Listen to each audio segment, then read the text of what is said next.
All right, good evening, everyone. How are you doing tonight?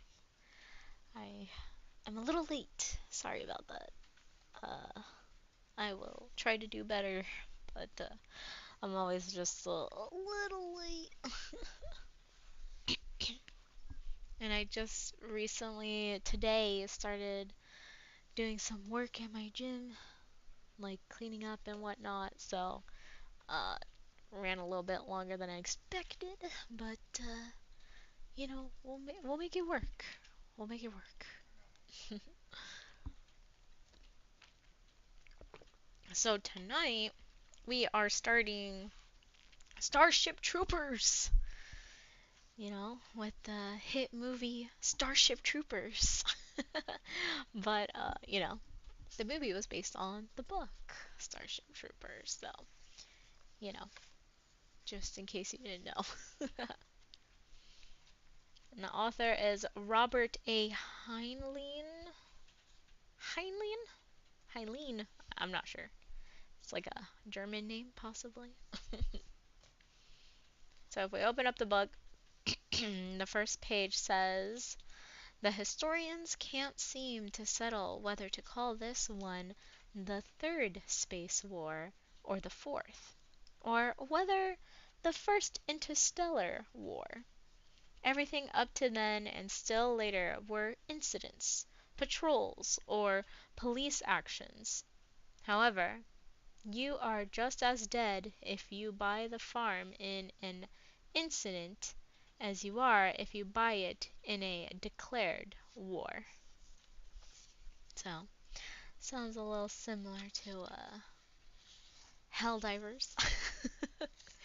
But, that's neither here nor there. Let's see. So, this book was written, let's see, 1959. Hmm. That was a long time ago. I didn't think it was that old. So starting with chapter 1. "Come on, you apes! You want to live forever!" Unknown platoon sergeant, 1918. "I always get the shakes before a drop.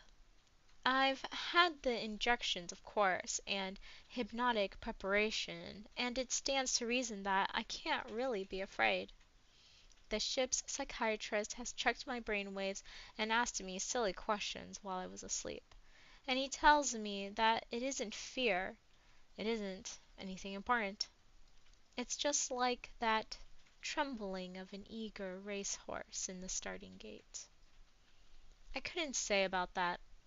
I've never been a racehorse, but the fact is, I'm scared silly every time." At D-30, after we had mustered in the drop room of the Roger Young, our platoon leader inspected us. He wasn't our regular platoon leader, because Lieutenant Rasek had bought it on our last drop. He was really the platoon sergeant, Career Ship's Sergeant Jalal. Jelly was a Finno-Turk from Iskander, around Promixia. Oh man, these names. Promixima.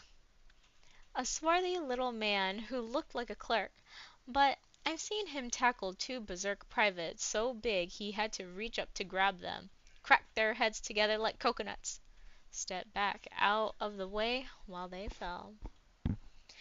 Off duty, he wasn't bad, for a sergeant. You could even call him jelly to his face. Not recruits, of course, but anybody who had made at least one combat drop. But right now, he was on duty. We had all each inspected our combat equipment. "Look, it's your own neck, see?" The acting platoon sergeant had gone over us carefully after he mustered us, and now Jelly went over us again, his face mean, his eyes missing nothing. He stopped by the man in front of me, pressed the button on his belt that gave readings on his physicals. "Fall out." "But, Sarge, it's just a cold." The surgeon said, Jelly interrupted. But Sarge, he snapped, the surgeon ain't making no drop, and neither are you, with a degree and a half of a fever. You'd think I got time to chat with you just before a drop? Fall out. Jerkins left us, looking sad and mad, and I felt bad too. Because of the lieutenant buying it last drop and people moving up, I was assistant section leader, second section this drop, and now I was going to have a hole in my section and no way to fill it. That's not good. It means a man can run into something sticky, call for help, and have nobody to help him. Jelly didn't down check anybody else. Presently he stepped out in front of us, looked us over, and shook his head sadly. What a gang of apes, he growled.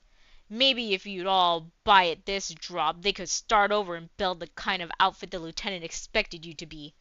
But probably not, with the sort of recruits we get these days. He suddenly straightened up, shouted, I just want to remind you apes that each and every one of you has cost the government, counting weapons, armor, ammo, instrumentation, and training, everything, including the way you overeat, has cost on the hoof better'n $500,000. Add in the 30 cents you are actually worth, and that runs to quite a sum. He glared at us. So bring it back. We can spare you, but we can't spare that fancy suit you're wearing. I don't want any heroes in this outfit. The lieutenant wouldn't like that. You got a job to do. You go down, you do it, you keep your ears open for recall. You show up for retrieval on the bounce and by the numbers. Get me? He glared again. You're supposed to know the plan, but some of you ain't got any minds to hypnotize, so I'll sketch it out. You'll be dropped in 2 skirmish lines, calculated 2,000-yard intervals. Get your bearing on me as soon as you hit. Get your bearing and distance on your squad mates, both sides, while you take cover. You've wasted 10 seconds already, so you smash and destroy whatever's at hand until the flankers hit dirt. He was talking about me. As assistant section leader, I was going to be left flanker with nobody at my elbow. I began to tremble. Once they hit, straighten out those lines. Equalize those intervals. Drop what you're doing and do it. 12 seconds. Then advance by leapfrog, odd and even. Assistant section leaders minding the count and building the envelope. He looked at me. If you've done this properly, which I doubt, the flanks will make contact as recall sounds, at which time you go home. Any questions? There weren't any. There never were. He went on. One more word. This is just a raid, not a battle. It's a demonstration of firepower and frightfulness. Our mission is to let the enemy know that we could have destroyed their city, but didn't. But that they aren't safe even though we've refrained from total bombing. You'll take no prisoners. You'll kill only when you can't help it. But the entire area we hit is to be smashed. I don't want to see any of you loafers back abroad here with unexpected bombs. Get me? He glanced at the time. Rorschach's roughnecks have got a reputation to uphold. The lieutenant told me before he bought it to you to tell you that he will always have his eyes on you every minute, and that he expects your names to shine. Jelly glanced over at Sergeant Migliaccio, first section leader. Let's see. 5 minutes for the Padre, he stated. Some of the boys dropped out of ranks, went over and knelt in front of Migliaccio, and not necessarily those of his creed either. Muslims, Christians, Gnostics, Jews, whoever wanted a word with him before a drop. He was there. I've heard tell that there used to be a military outfit whose chaplains did not fight alongside the others, but I've never been able to see how that could work. I mean, how could a chaplain bless anything he's not willing to do himself? In any case, in the mobile infantry, everybody drops and everybody fights. And chaplains and cook and the old man's writer. Once we went down the tube, there wouldn't be a roughneck left aboard. Except Jenkins, of course, and that's not his fault. I didn't go over. I was always afraid somebody would see me shake if I did, and anyhow, the Padre could bless me just as handily from where he was, but he came over to me as the last straggler stood up and pressed his helmet against mine to speak privately. "Johnny," he said quietly, "this is your first drop as a non-com." "Yeah?" I wasn't really a nom-com any more than Jelly was really an officer. "Just this, Johnny. Don't buy a farm. You know your job. Do it. Just do it. Don't try to win a medal." Uh, thanks, Padre. I shan't." He added something gently in a language I don't know, patted me on the shoulder, and hurried back to his section. Jelly called out, "Ten shut!" and we all snapped to. "Platoon! Section!" Magliacino and Johnson echoed. "By sections, port and starboard, prepare for drop. Section, man your capsules. Move! Squad!" I had to wait while squads 4 and 5 manned their capsules and moved on down the firing tube before my capsule showed up on the port track and I could climb into it. I wondered if those old-timers got the shakes as they climbed into the Trojan horse. Or was it just me? Jelly checked each man as he was sealed in, and he sealed me in himself. As he did so, he leaned toward me and said, "Don't goof off, Johnny. This is just like a drill." The top closed on me, and I was alone. "Just a drill," he says. I begin to shake uncontrollably. Then, in my earphones, I heard Jelly from the centerline tube. "Bridge! Rascals! Roughnecks!" Oh, Racksaws. My bad. "Ready for drop!" "17 seconds, Lieutenant," I heard the ship captain's cheerful contralto replying, and resented her calling Jelly Lieutenant. To be sure, our lieutenant was dead, and maybe Jelly would get his commission, but we were still Rossack's Roughnecks. Jeez, I don't know why I have such a hard time saying that. She added, "Good luck, boys." "Thanks, Captain." "Brace yourselves." Oh, let's see. I guess this is her talking. "Brace yourselves. 5 seconds." I was strapped all over. Belly, forehead, shins, but I shook worse than ever. Oh man, they're getting ready for the drop. Whoa.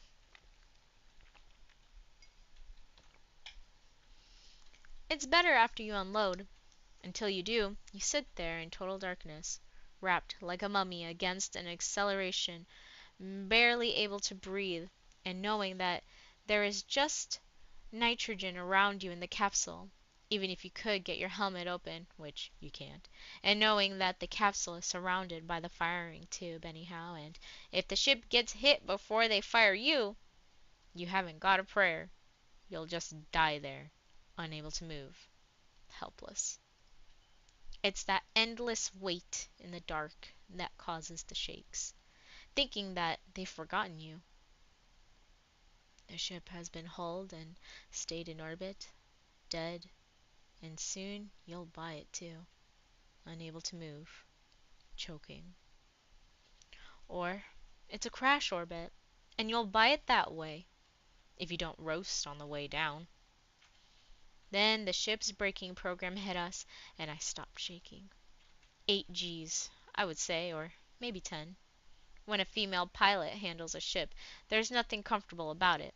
You're going to have bruises every place you're strapped. Yes, yes, I know they make better pilots than men do. Their reactions are faster and they can tolerate more G. They can get in faster and get out faster and thereby improve everybody's chances. Yours as well as theirs, but that still doesn't make it fun to be slammed against your spine at 10 times your proper weight. But I must admit that Captain Deladrier knows her trade. There was no fiddling around once the Roger Young stopped braking. At once I heard her snap, "Center line tube! Fire!" And there were 2 recoil bumps as Jelly and his acting platoon sergeant unloaded, and immediately, "Port and starboard tubes! Automatic! Fire!"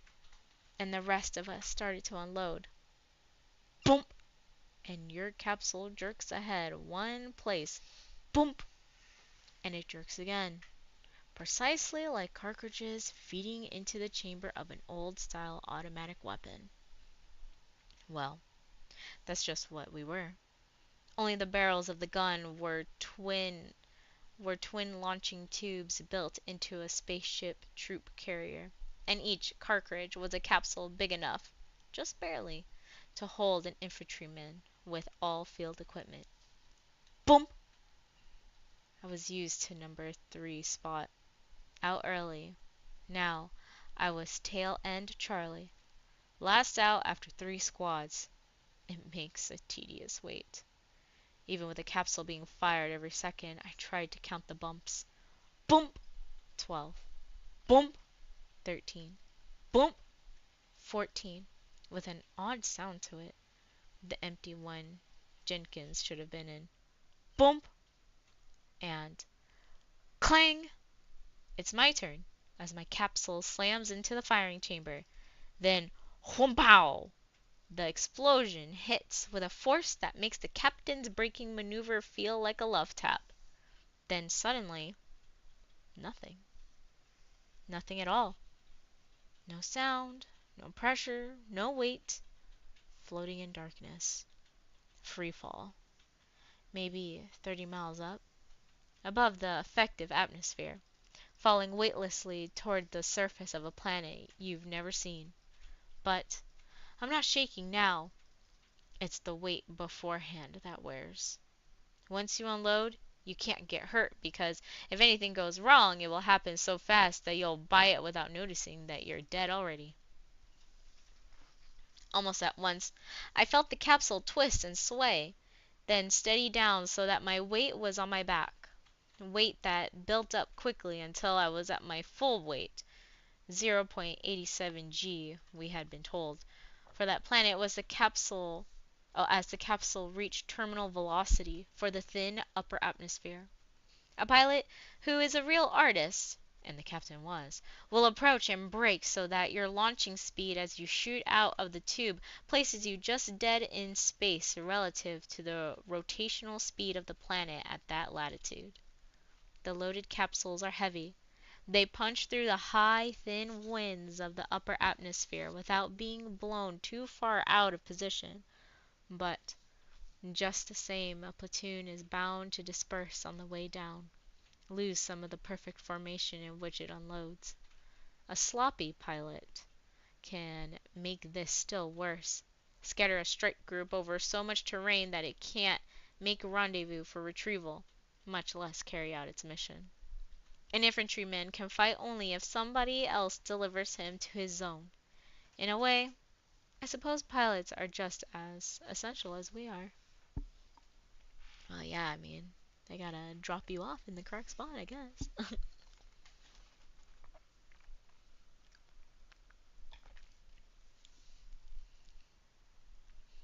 I could tell from the gentle way my capsule entered the atmosphere that the captain had laid us down with our near-zero lateral vector as he could ask for.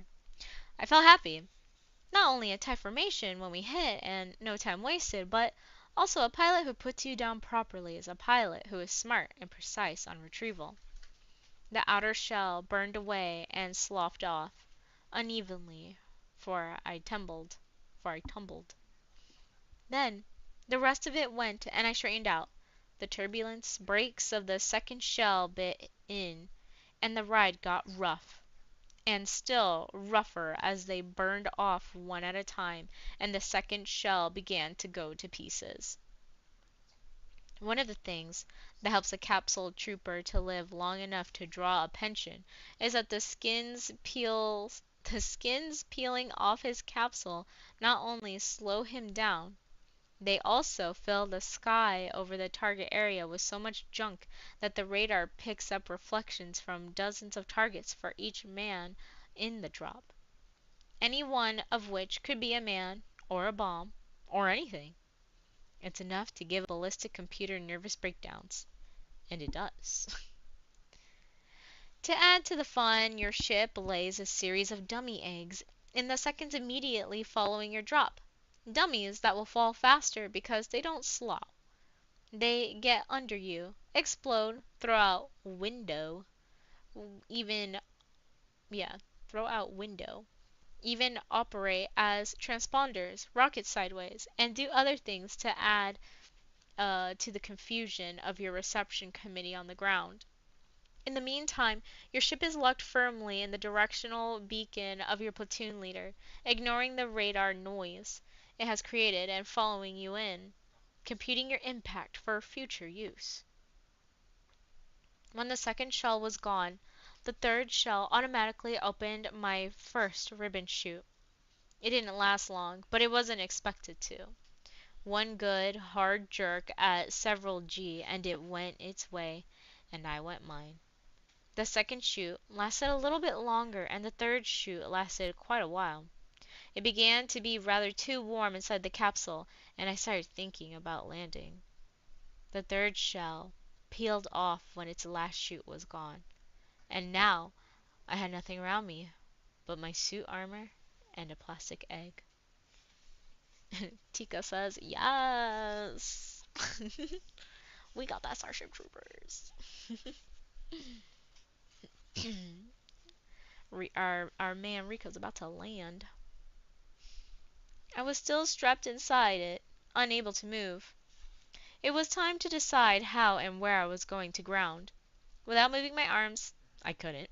I thumbed the switch for a proximity reading and read it when it flashed on in the instrument reflector inside my helmet in front of my forehead. 1 mile and 8 tenths. A little closer than I liked, especially without company. The inner egg had reached steady speed, no more help to be gained by staying inside it, and its skin temperature indicated that it would not open automatically for a while yet. So I flipped a switch with my other thumb and got rid of it. The first charge cut all the straps. The second charge exploded the plastic egg away from me in 8 separate pieces, and I was outdoors, sitting on air, and could see. Better still, the 8 discarded pieces were metal coated, except for the small bit I had taken proximity readings through, and would give back the same reflection as an armored man. Any radar viewer, alive or cybernetic, would now have a sad time sorting me out from the junk nearest me, not to mention the thousands of other bits and pieces for miles on each side, above and below me. Part of a mobile infantryman's training is to let him see from the ground and both by eye and by radar just how confusing a drop is to the forces on the ground, because you feel awful naked up there. It is easy to panic and either open a chute too soon and become a sitting duck. Do ducks really sit? If so, why? Or fail to open it and break your ankles. Likewise, backbone and skull. Jeez.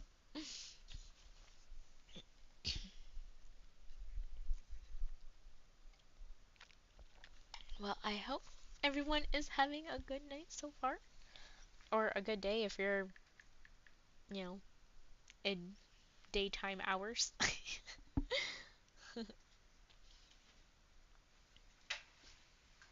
Give me 1 second.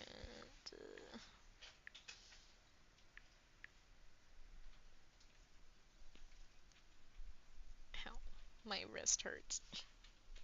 I was punching too hard today, I guess. I was practicing uppercuts, and it kind of hurt my wrist a little.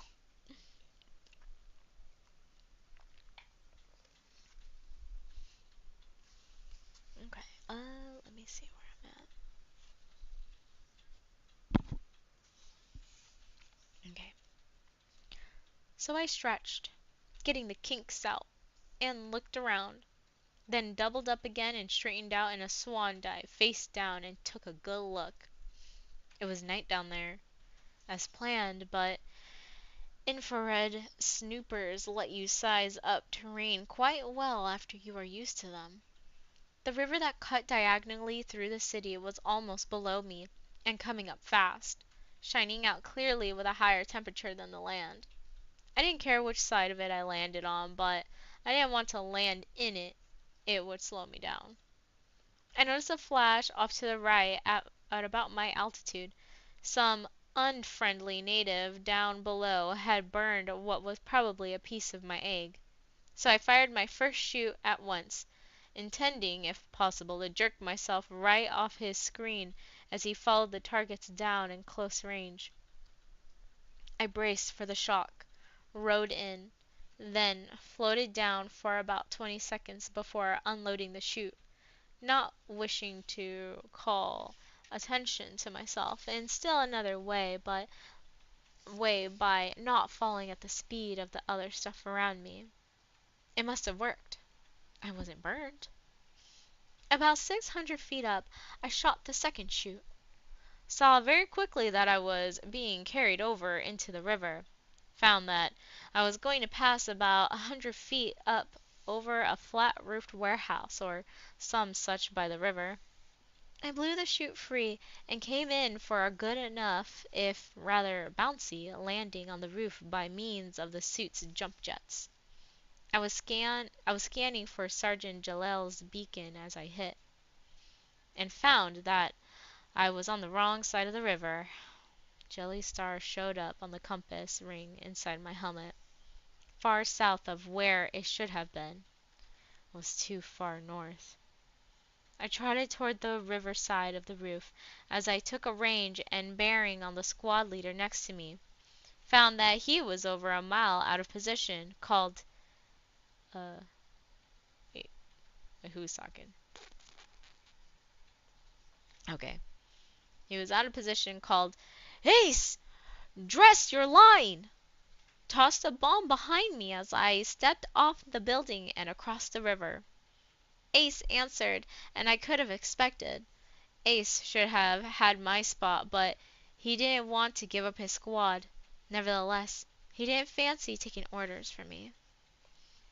The warehouse went up behind me, and the blast hit me while it was still over the river, instead of being shielded by the buildings on the far side as I should have been. It darn near tumbled my gyros, and I came close to tumbling myself. I had set that bomb for 15 seconds. Or had I? I suddenly realized that I had let myself get excited. The worst thing you can do once you're on the ground. Just like a drill. That was the way. Just as Jelly had warned me. Take your time and do it right, even if it takes another half second. As I hit, I took another reading on Ace and told him again to realign his squad. He didn't answer, but he was already doing it. I let it ride.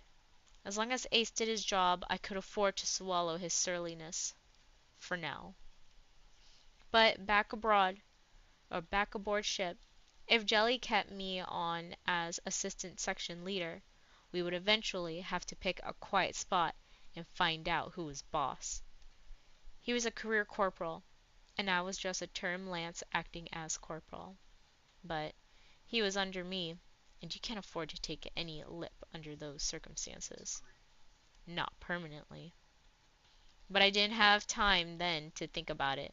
While I was jumping the river, I had spotted a juicy target, and I wanted to get it before somebody else noticed it. A lovely big group of what looked like public buildings on a hill. Temples, maybe.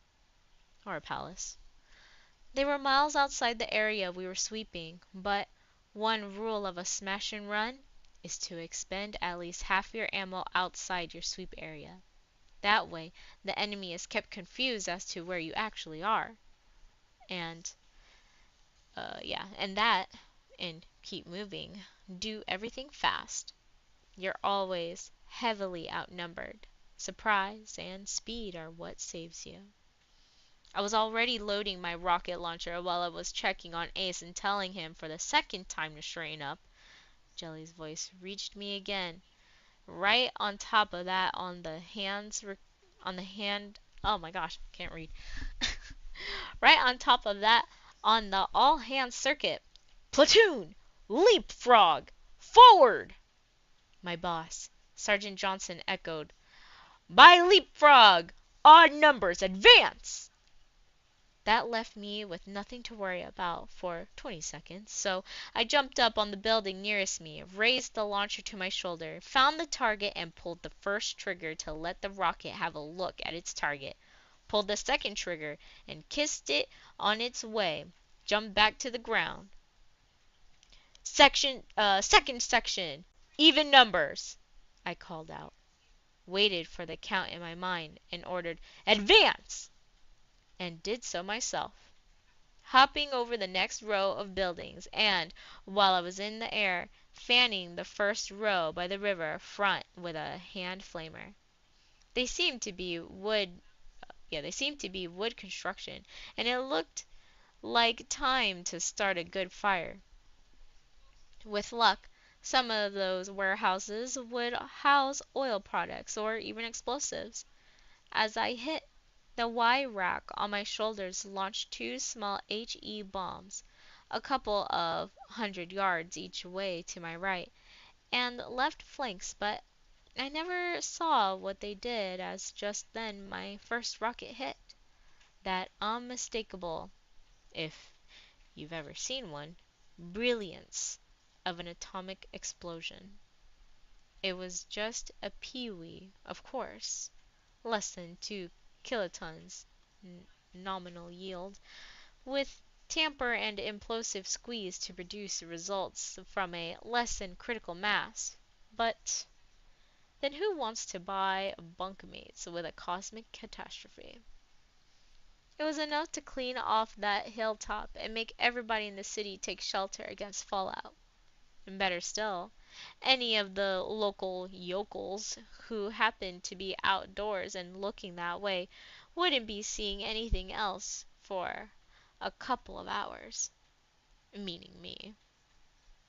The flash hadn't dazed me, nor would it dazzle any of us. Our face bowls are heavily leaded. We wear snoopers over our eyes, and we're trained to duck and take it on the armor if we do happen to be looking the wrong way. So I merely blinked hard, opened my eyes, and stared straight at a local citizen just coming out of an opening in the building ahead of me. He looked at me. I looked at him, and he started to raise something. A weapon, I suppose, as Jelly called out, "Odd numbers, advance!" I didn't have time to fool with him. I was a good 500 yards short of where I should have been by then. I still had the hand flamer in my left hand. I toasted him and jumped over the building he had been coming out of as I started to count. A hand flamer is primarily for incendiary work, but it is a good defense anti-personnel weapon in tight quarters. You don't have to aim it much. Jeez, he just roasted that guy. Just 'cause he was there, man. Just 'cause he was there, he did it.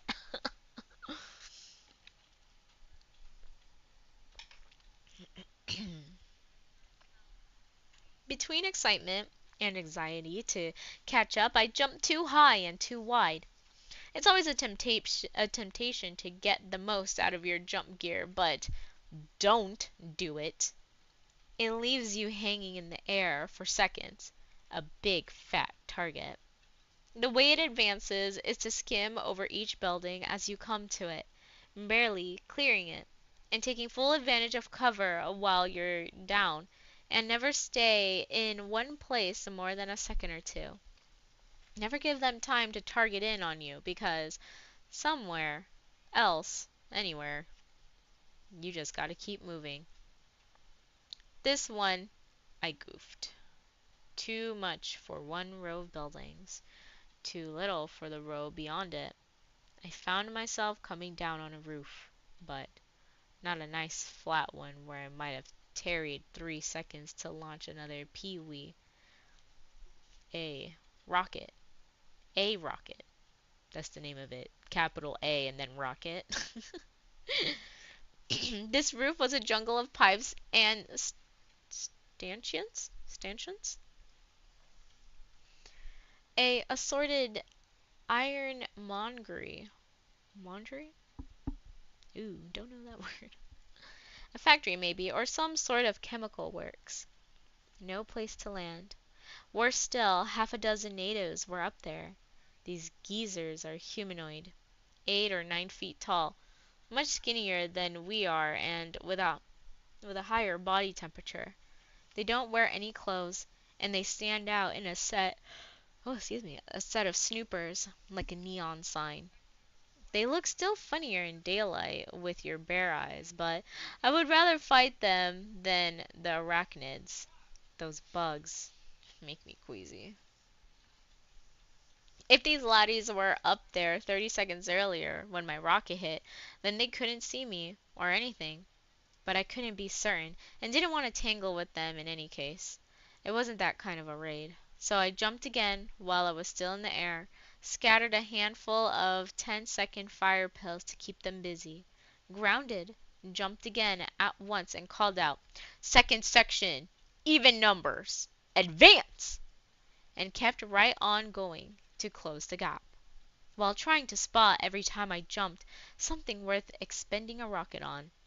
I had 3 more of the little A rockets, and I certainly didn't intend to take any back with me. But I had pounded into me that you must get your money's worth with atomic weapons. It was only the second time that I had been allowed to carry them. Right now, I was trying to spot their waterworks. A direct hit on it could make the whole city uninhabitable. Force them to evacuate it without directly killing anyone. Just the sort of nuisance we had been sent down to commit. It should, according to the map we had studied under hypnosis, be about 3 miles upstream from where I was. But I couldn't see it. My jumps didn't take me high enough, maybe. I was tempted to go higher, but I remembered that Migliosio had said about not trying for a medal, and stuck to the doctrine. I set the Y-rack launcher on atomic and let it lob a couple of little bombs every time I hit. I set fire to things more or less at random in between, and tried to find the waterworks or some other worthwhile target. Well, there was something up there at the proper range. Waterworks or whatever. It was big, so I hopped on top of the tallest building near me, took a bead on it, and let fly. As I bounced down, I heard Jelly, "Johnny! Red! Start bending in the flanks!" I acknowledged, and heard Red acknowledge, and switched my beacon to blinker so that Red could pick me out for certain. Took a range and bearing on his blinker while I called out, "Second section, curve in and envelop. Squad leaders, acknowledge." 4th and 5th squads answered. "Wilco," Ace said, "we're already doing it. Pick up your feet." Red's beacon showed the right flank to be almost ahead of me and a good 15 miles away. Golly, Ace was right.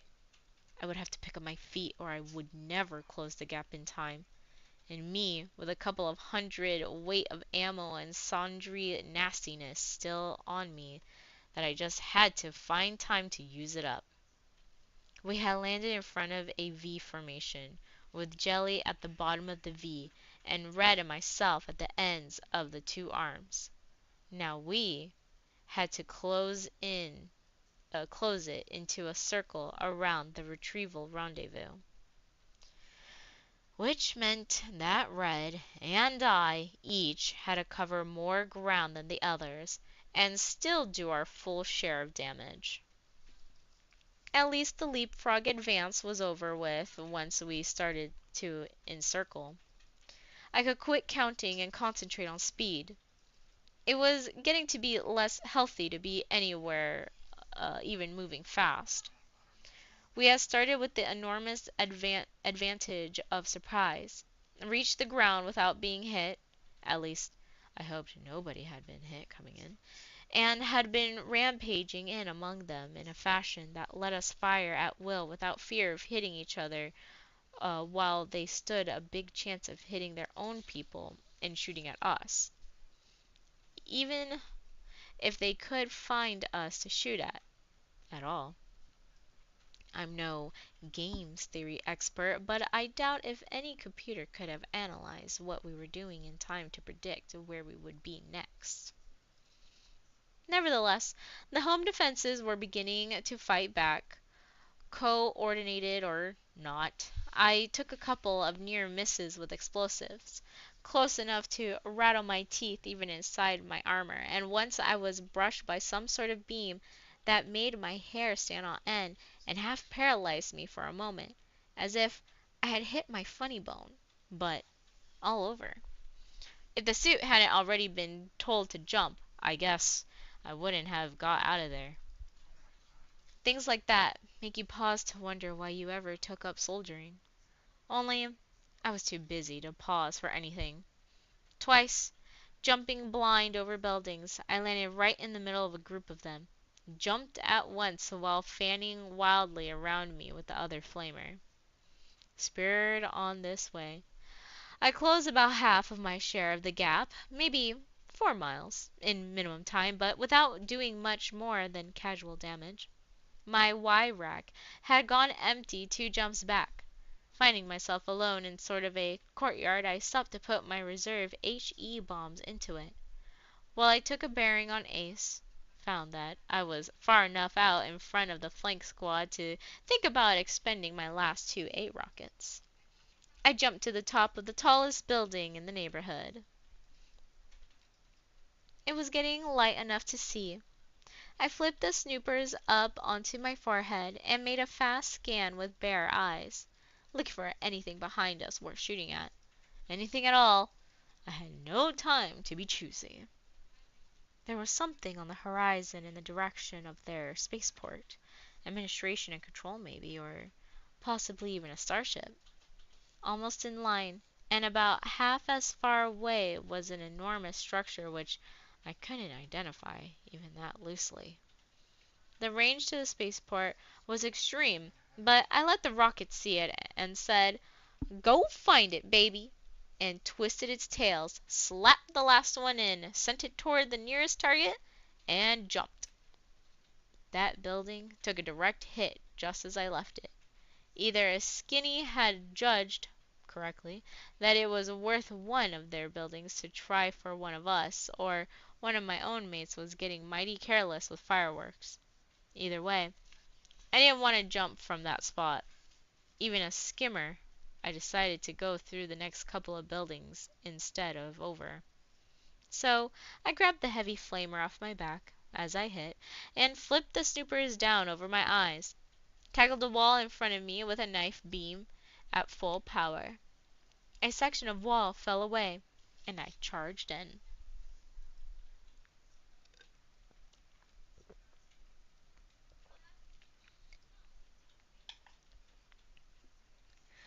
And backed out even faster. I didn't know what it was I had cracked open. A congregation in church? A skinny flophouse? Maybe even their defense headquarters. All I knew was that it was a very big room filled with more skinnies than I wanted to see in my whole life. Probably not a church, for somebody took a shot at me as I popped back out. Just a slug that bounced off my armor. made my ears ring and staggered me without hurting me. But it reminded me that I wasn't supposed to leave without giving them a souvenir of my visit. I grabbed the first thing on my belt and lobbed it in, and heard it start to squawk.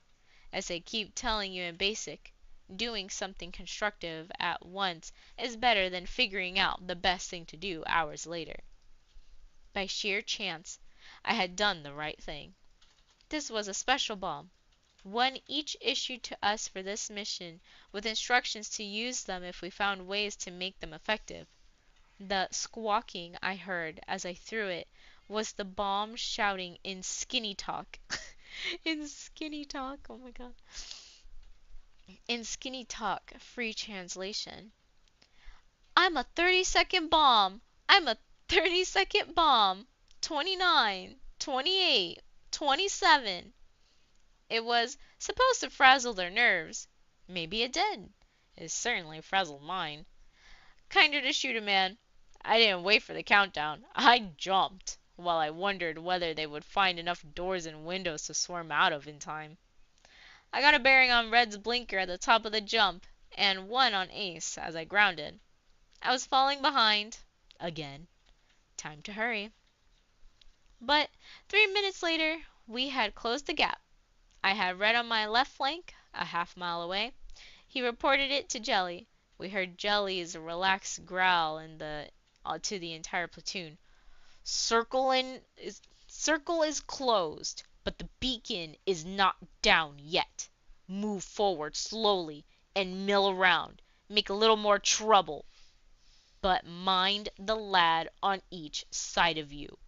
Don't make trouble for him. Good job so far. Don't spoil it. Platoon! By sections. Muster! It looked like a good job to me, too.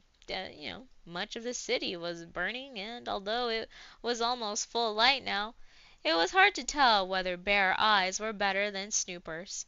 The smoke was so thick. Johnson, our section leader, sounded off. Second section, call off. I echoed. Squads 4, 5, and 6, call off and report.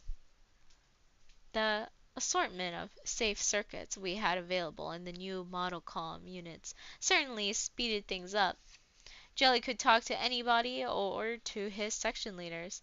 A section leader could call his whole section or his non-coms, and the platoon could muster twice as fast when seconds matter. I listened to the 4th squad call off while I inventoried my remaining firepower and lobbed one bomb toward a skinny who poked his head around a corner. He left, and so did I. Mill around, the boss man had said. The 4th squad bumbled the call off until the squad leader remembered to fill in with Jenkins' number. The 5th squad clicked off like an abacus, and I began to feel good. When the call off stopped after number 4 in Ace's squad, I called out, Ace, where's Dizzy? Shut up, he said. Number 6, call off. 6, Smith answered. 7. 6 squad. Flores missing. Ace completed it. Squad leader out for pickup. 1 man absent, I reported to Johnson. Flores squad 6. Missing or dead? I don't know. Squad leader and assistant section leader dropping out for pickup. Johnny, you let Ace take it. But I didn't hear him, so I didn't answer. I heard him report to Jelly, and I heard Jelly cuss.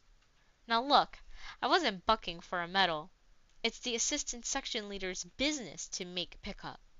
He's the chaser, the last man in, expendable. The squad leaders have other work to do. As you've no doubt gathered by now, the assistant section leader isn't necessary as long as the section leader is alive. Right? That moment, I was feeling unusually expendable. Almost expended. Because I was hearing the sweetest sound in the universe. The beacon, the retrieval boat would land on, sounding our recall.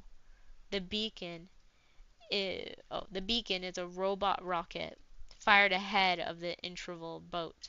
Just a spike that buries itself in the ground and starts broadcasting that welcome music.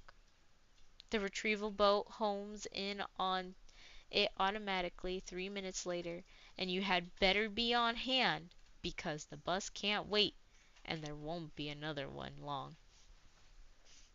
But you don't walk away on another Cap Trooper. Not while there's a chance he's still alive. Not in Russek's Roughnecks. Not in any outfit in the mobile infantry. You try to make pickup. I heard Jelly order, "Heads up, lads! Close to retrieval circle and indicate." Oh, sorry. And interdict. Interdict? Oh my god. On the bounce. And I heard the beacon's sweet voice. "To the everlasting glory of the infantry shines the name of Roger Young."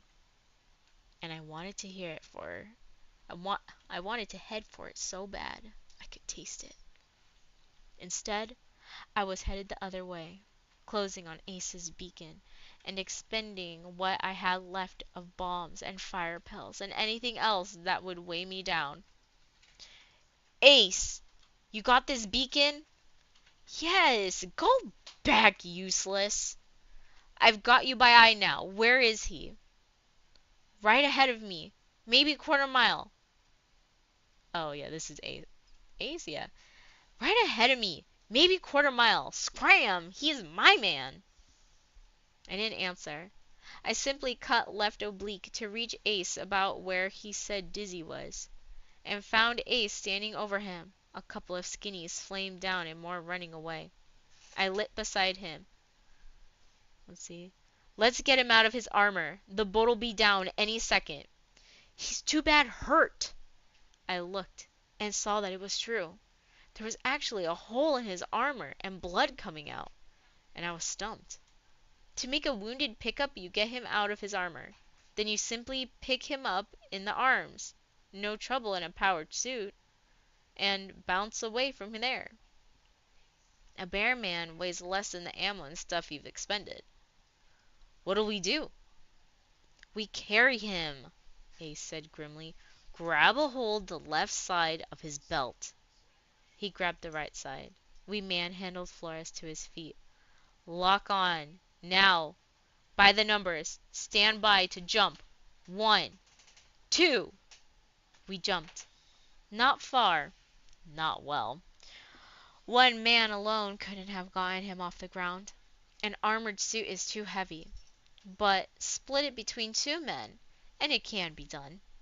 We jumped. And we jumped. And again. And again. With Ace calling it and both of us steadying and catching Dizzy on each grounding.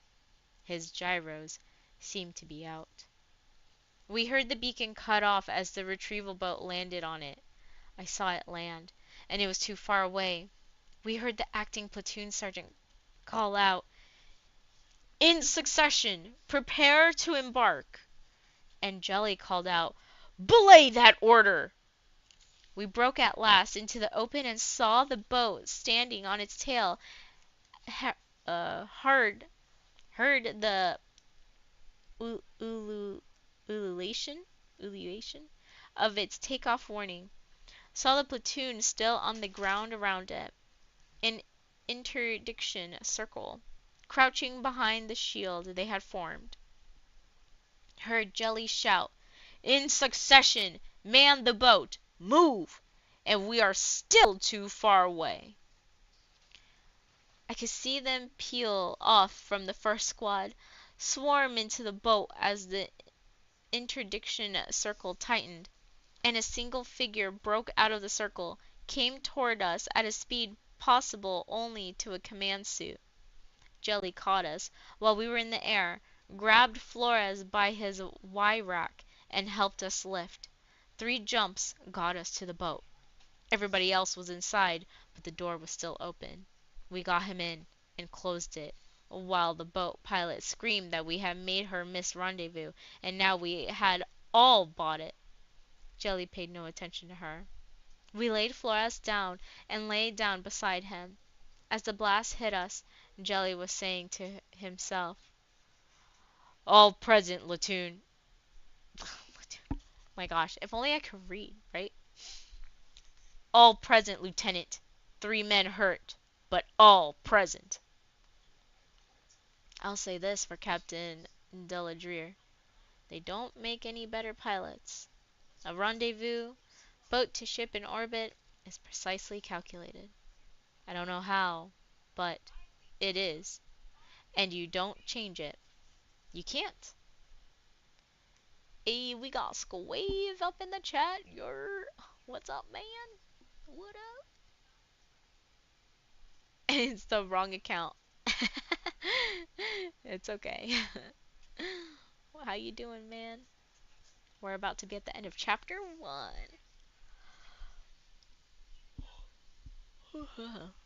Let's see. I don't know how, but it is, and you don't change it.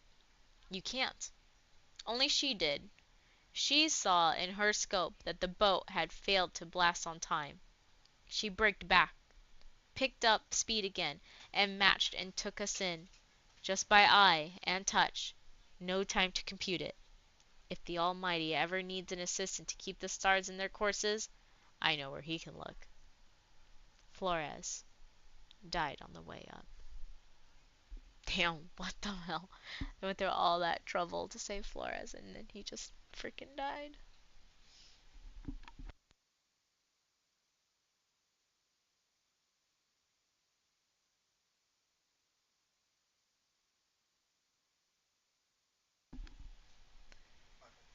It's okay. Let's see. Squeeze said, I've been reading manga all day. Let's see. You've been reading Attack on Titan and Your Lie in April. Those are two good ones. Let's see. Your Lie in April is short and Attack on Titan is longer. What I've done is for every volume of Attack on Titan I read, I'll read one chapter of Your Lie in April. Wow, it's that short compared to Attack on Titan? Dang. I didn't think it was that short. But that's cool. I'm glad you're having a good time reading. I'm having a good time reading myself. This is the first time I'm reading Starship Troopers. So it's interesting. I didn't think that they actually fought like other beings, which I guess it makes sense that they would. But for some reason, I just thought their whole civilization was based around uh only fighting those bugs, which I mean, I guess it makes sense because of the movie, you know. In the movie, they're only fighting those bugs. You don't see them fighting anything or anyone else, you know. Maybe the bugs are is like their biggest enemy.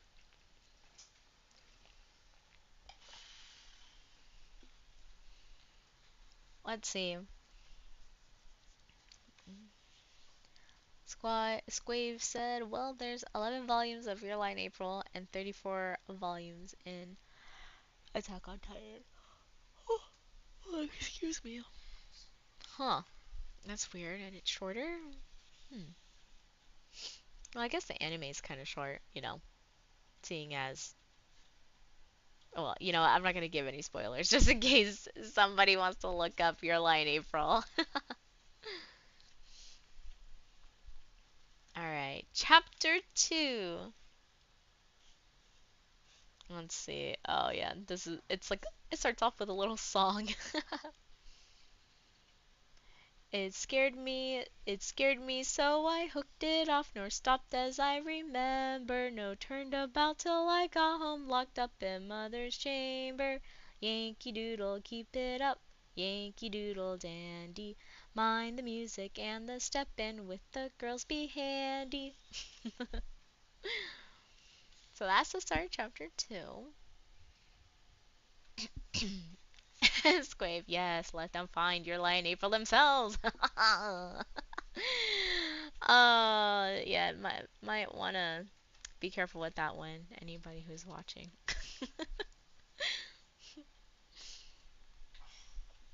I never really intended to join up, and certainly not the infantry. Why?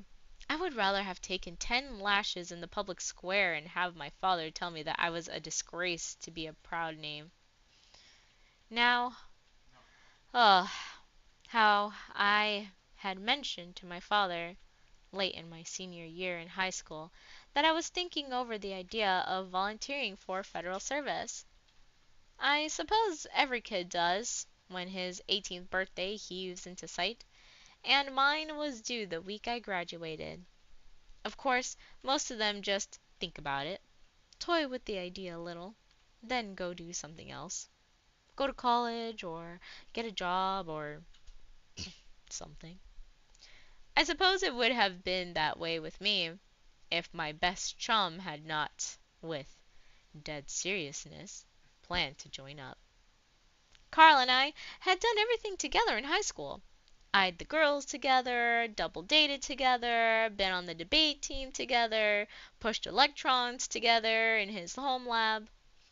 I wasn't much on electronic theory myself, but I'm a neat hand with a soldering gun. Carl supplied the skull sweat, and I carried out his instructions. It was fun. Anything we did together was fun. Carl's folks didn't have anything like the money that my father had, but it didn't matter between us. When my father bought me a Rolls copter for my 14th birthday, it was Carl's as much as it was mine. Contrariwise, his basement lab was mine. So when Carl told me that he was not going straight on with school but serve a term first, it gave me to pause. He really meant it. He seemed to think that it was natural and right and obvious. So I told him I was joining up too. He gave me an odd look. Psh, your old man won't let you. Huh? How can he stop me? And, of course, he couldn't not legally. That's the first completely free choice anybody gets, and maybe his last. When a boy or girl reaches his or her 18th birthday, he or she can volunteer, and nobody else has any say in the matter. Let's see. Squave said, I just got back from church camp on Friday. It was a blast. Lost about 80% of my voice, so I'm quite a bit hoarse. So, well, you know what? You sound perfect to me.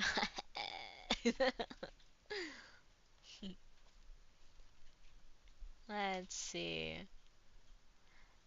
You'll find out. Carl changed the subject.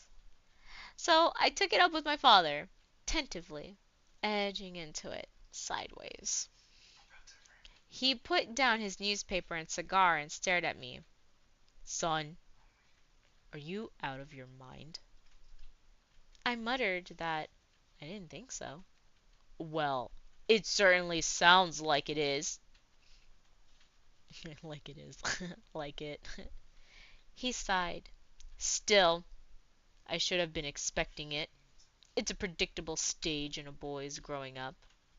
I remember when you learned to walk and weren't a baby any longer. Frankly, you were a little hellion for quite a while. You broke one of your mother's Ming vases. On purpose, I'm quite sure. But you were too young to know that it was valuable, so all you got was having your hand spatted. I recall the day you swiped one of my cigars and how sick it made you. Your mother and I carefully avoided noticing that you couldn't eat dinner that night, and I've never mentioned it to you until now. Boys have to try such things and discover for themselves that men's vices are not for them. We watched when you turned the corner on adolescence and started noticing that girls were different and wonderful. He sighed again. All normal stages. Then the last one, right at the end of adolescence, is when a boy decides to join up and wear a pretty uniform. or decides that he is in love, love such as no man ever experienced before, and that he just has to get married right away. Or both. He smiled grimly. With me, it was both. But I got over each of them in time, not to make a fool of myself and ruin my life. But father, I wouldn't ruin my life, just a term of service, not career. Let's table that, shall we? Listen, and let me tell you what you are going to do, because you want to. In the first place, this family has stayed out of politics and cultivated its own garden for over 100 years. I see no reason for you to break that fine record. I suppose it's the influence of that fellow at your high school. What's his name? You know the one I mean.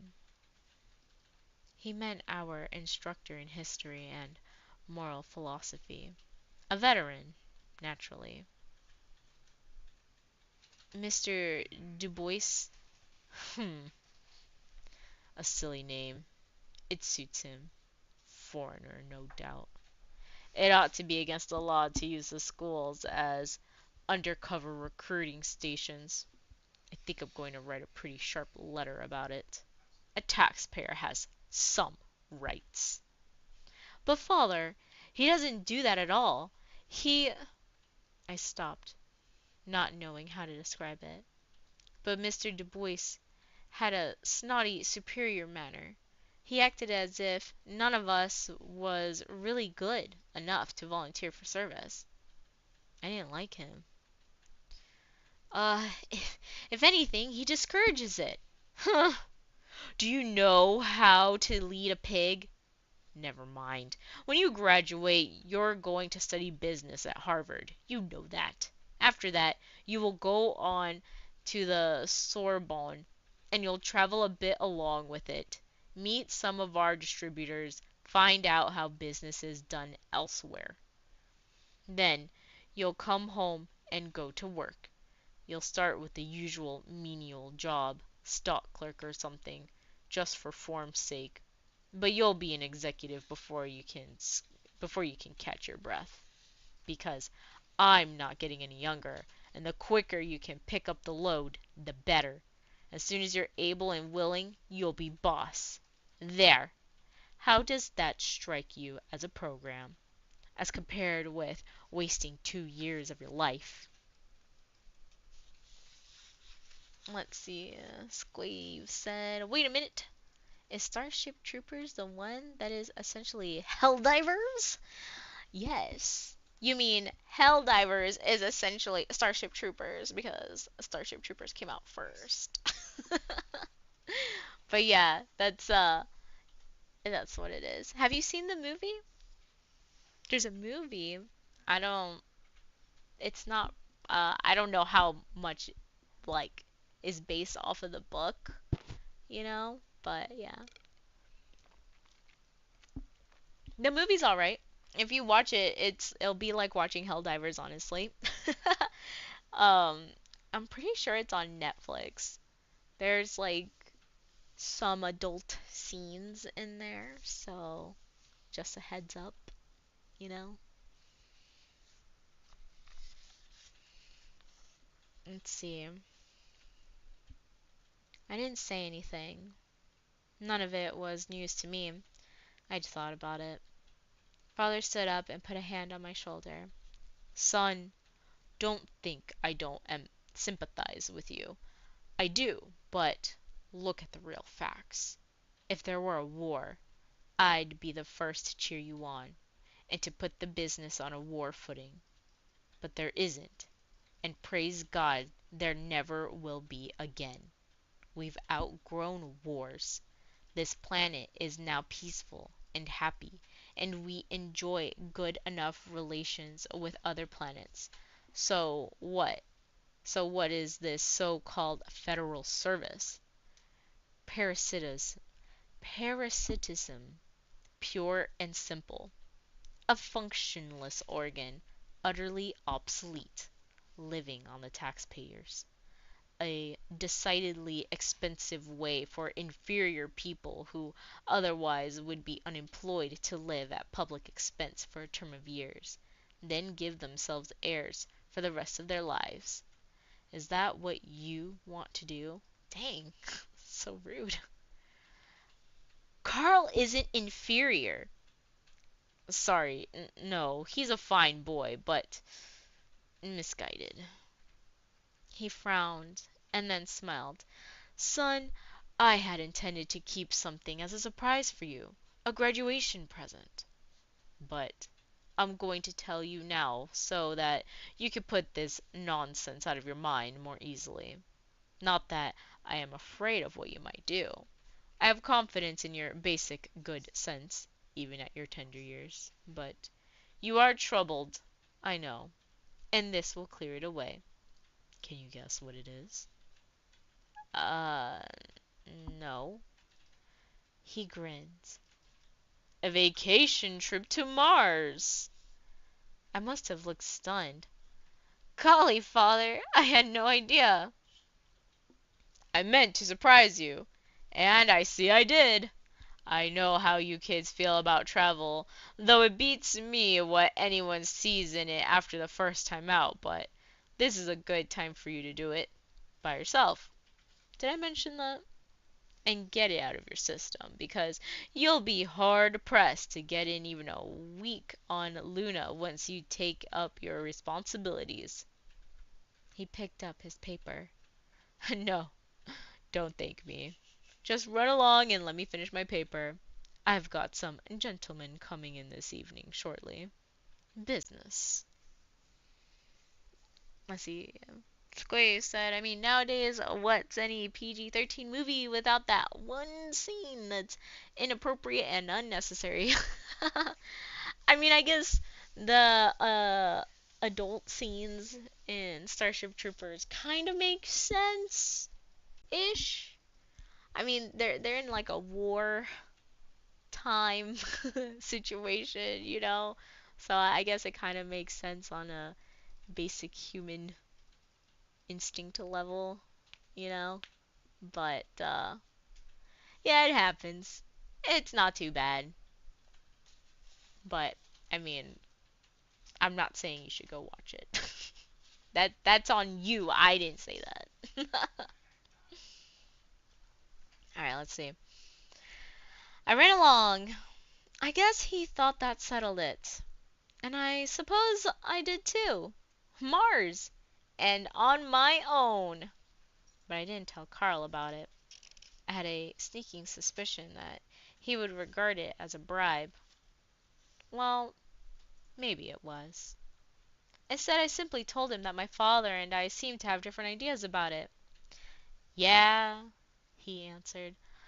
So does mine, but it's my life. I thought about it during the last session of our class in history and moral philosophy. H and MP was different from other courses in that everybody had to take it, but nobody had to pass it. What? Everyone had to take it, but nobody had to pass it. Okay. What is Graves said? I mean, how bad can it really be? I've seen the first Halloween movie, and that was pretty trash. uh, well, what I mean by adult scene is that it's like a sexual scene, but like it. I don't know. That's all I'm gonna say about it. I like how you said it's a great movie, but it was trash. Oh my god, that's like what I just read here in the book. How everybody has to take the class, but nobody has to pass it. Like what? Let's see. And Mr. Du Bois never seemed to care whether he got through to us or not. He would just point at you with the stump of his left arm (he never bothered with names) and snap a question. Then the argument would start. But on the last day he seemed to be trying to find out what we had learned. One girl told him bluntly, "My mother says that violence never settles anything." So? Mr. Du Bois looked at her bleakly. I'm sure the city fathers of Carthage would be glad to know that. Why doesn't your mother tell them so? Or why don't you? They had tangled before, since you couldn't flunk the course. It wasn't necessary to keep Mr. Du Bois buttered up. She said shrilly, "You're making fun of me. Everybody knows that Carthage was destroyed." "You seem to be aware of it," he said grimly. "Since you do know it, wouldn't you say that violence had settled their destinies rather thoroughly? However, I was not making fun of you personally. I was heaping scorn on an inexcusable silly idea, a practice I shall always follow. Anyone who clings to the historical untrue and thoroughly immoral doctrine that violence never settles anything, I would advise to conjure up the ghosts of Napoleon Bonaparte and the Duke of Wellington and let them debate it. The ghost of Hitler could referee, and the jury might well be the dodo, the great ook, and the passenger pigeon. Violence, naked force, has settled more issues in history than has any other factor, and the contrary opinion is wishful thinking at its worst. Breeds that forget this basic truth have always paid for it with their lives and freedoms." He sighed. "Another year, another class, and for me, another failure. One can lead a child to knowledge, but one cannot make him think." Suddenly he pointed his stump at me. "You! What is the moral difference, if any, between the soldier and the civilian?" "Uh, the difference," I answered carefully, "lies in the field of civic virtue. The soldier accepts personal responsibility for the safety of the body politic of which he is a member, defending it, if need be, with his life. The civilian does not." "The exact words of the book," he said scornfully. "But do you understand it? Do you believe it?" "Uh, I don't know, sir." "Of course you don't. I doubt if any of you would recognize civic virtue if it came up and barked in your face." He glanced at his watch. "And that is all, a final all. Perhaps we shall meet again under happier circumstances. Dismissed." Jeez. He's so angry. Let's see. Squave said, "Yeah, Halloween had like 5 of those." Oh yeah, the opening scene of Halloween has a kid stabbing his topless sister. What the fuck? Yeah, probably don't watch that movie. That sounds a little weird. I'm not really into the Halloween movies. I feel he's kind of like lame. For lack of a better word, I guess. But that's just me. Let's see. Let's see. The first one is great. The others are repetitive. Yeah. No, I agree, Squave. Yeah, definitely. I like Freddy Krueger. I feel he's pretty original. Definitely scary. Let's see. Squave said, "Anyway, I'ma head to sleep. Bye. Have a nice rest of your stream. Bye, Squave. Bye. Good night. Thanks for stopping by. I hope you have a great day tomorrow. Bye." Let's see. Graduation right after that, and 3 days later, my birthday. Followed in less than a week by Carl's birthday. And I still hadn't told Carl that I wasn't joining up. I'm sure he assumed that I would not, but we didn't discuss it out loud. Embarrassing. I simply arranged to meet him the day after his birthday, and we went down to the recruiting office together. Oh no. Oh no, that's how it happens. On the steps of the federal building, we ran into Car Carmencita Ebenez. Ibanez. Ibanez? A classmate of ours, and one of the nice things about being a member of a race with two sexes. Oh my god. They did not just write that in this book, man, I swear. Carmen wasn't my girl. She wasn't anybody's girl. She never made 2 dates in a row with the same boy and treated all of us with equal sweetness and rather impersonally. But I knew her pretty well, as she often came over and used our swimming pool because it was Olympic length, sometimes with one boy, sometimes with another, or alone, as Mother urged her to. Mother considered her a good influence. For once, she was right. She saw us and waited, dimpling. "Hi, fellows!" Well, oh, what? Well, Ochi, what? Caronia? Hello, Ochi Caronia? Why is he calling her that? What? I answered. What brings you here? Can't you guess? Today is my birthday. Huh? Well, happy returns. So I'm joining up. Oh. I think Carl was as surprised as I was. But Carmencita was like that. She never gossiped, and she never kept her own affairs to herself. No foolin'? I added brilliantly. Brilliance. Smooth. Why should I be fooling? I'm going to be a spaceship pilot. At least, I'm going to try for it. No reason why you shouldn't make it, Carl said quickly. He was right. I now oh my god, I can't read. I know now just how right he was. Carmen was small and neat, perfect health and perfect reflexes. She could make competitive diving routine look easy, and she was quick at mathematics. Me, I tapered off with a C in algebra and a B in business, arithmetic. So she took all the math our school offered a tutored advanced course on the side. But it had never occurred to me to wonder why. Fact was, little Carmen was so ornamental that you just never thought about her being useful. What the fuck? Okay, was he just saying that she was just so pretty that they never thought she could be useful?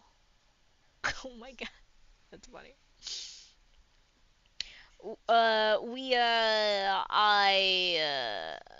Said Carl. I'm here to join up too. And me, I agreed. Both of us. No, I hadn't made any decision. My mouth was leading its own life. Oh no, he had the word vomit. Oh, wonderful!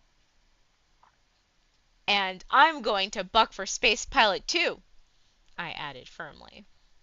She didn't laugh. She answered very seriously. Oh, how grand!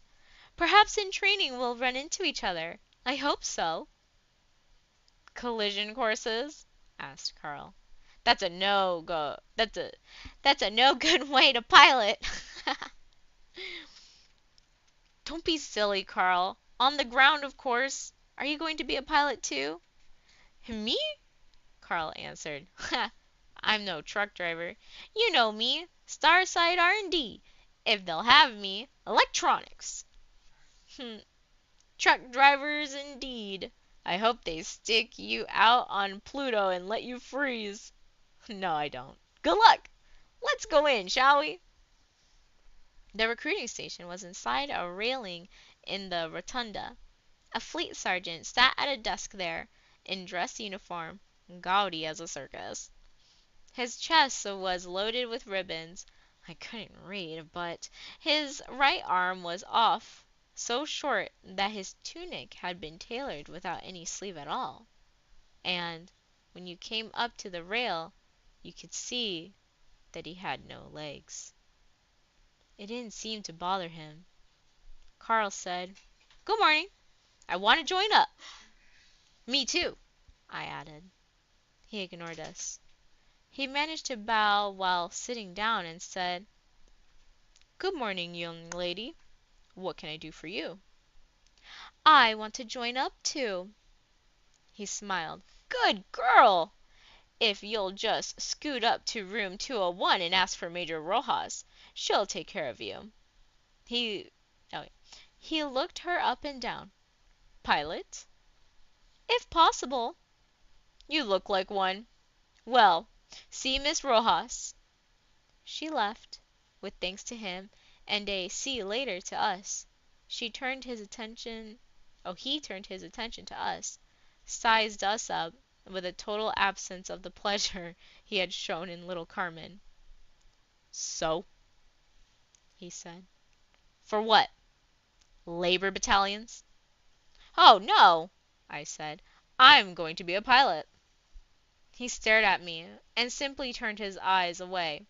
"Tue?" "I'm interested in the Research and Development Corps," Carl said soberly. "Especially electronics. I understand the chances are pretty good." "They are, if you can cut it," the fleet sergeant said grimly. "And not if you don't have what it takes, both in preparation and ability. Look, boys, have you any idea why they have me out here in the front?" I didn't understand him. Carl said, "Why?" "Because the government doesn't care one bucket of swill whether you join or not. Because it has become stylish with some people, too many people, to serve a term and earn a franchise and be able to wear a ribbon in your lapel which says that you're a veteran, whether you've whether you've ever seen combat or not. But if you want to serve, I can't talk you out of it.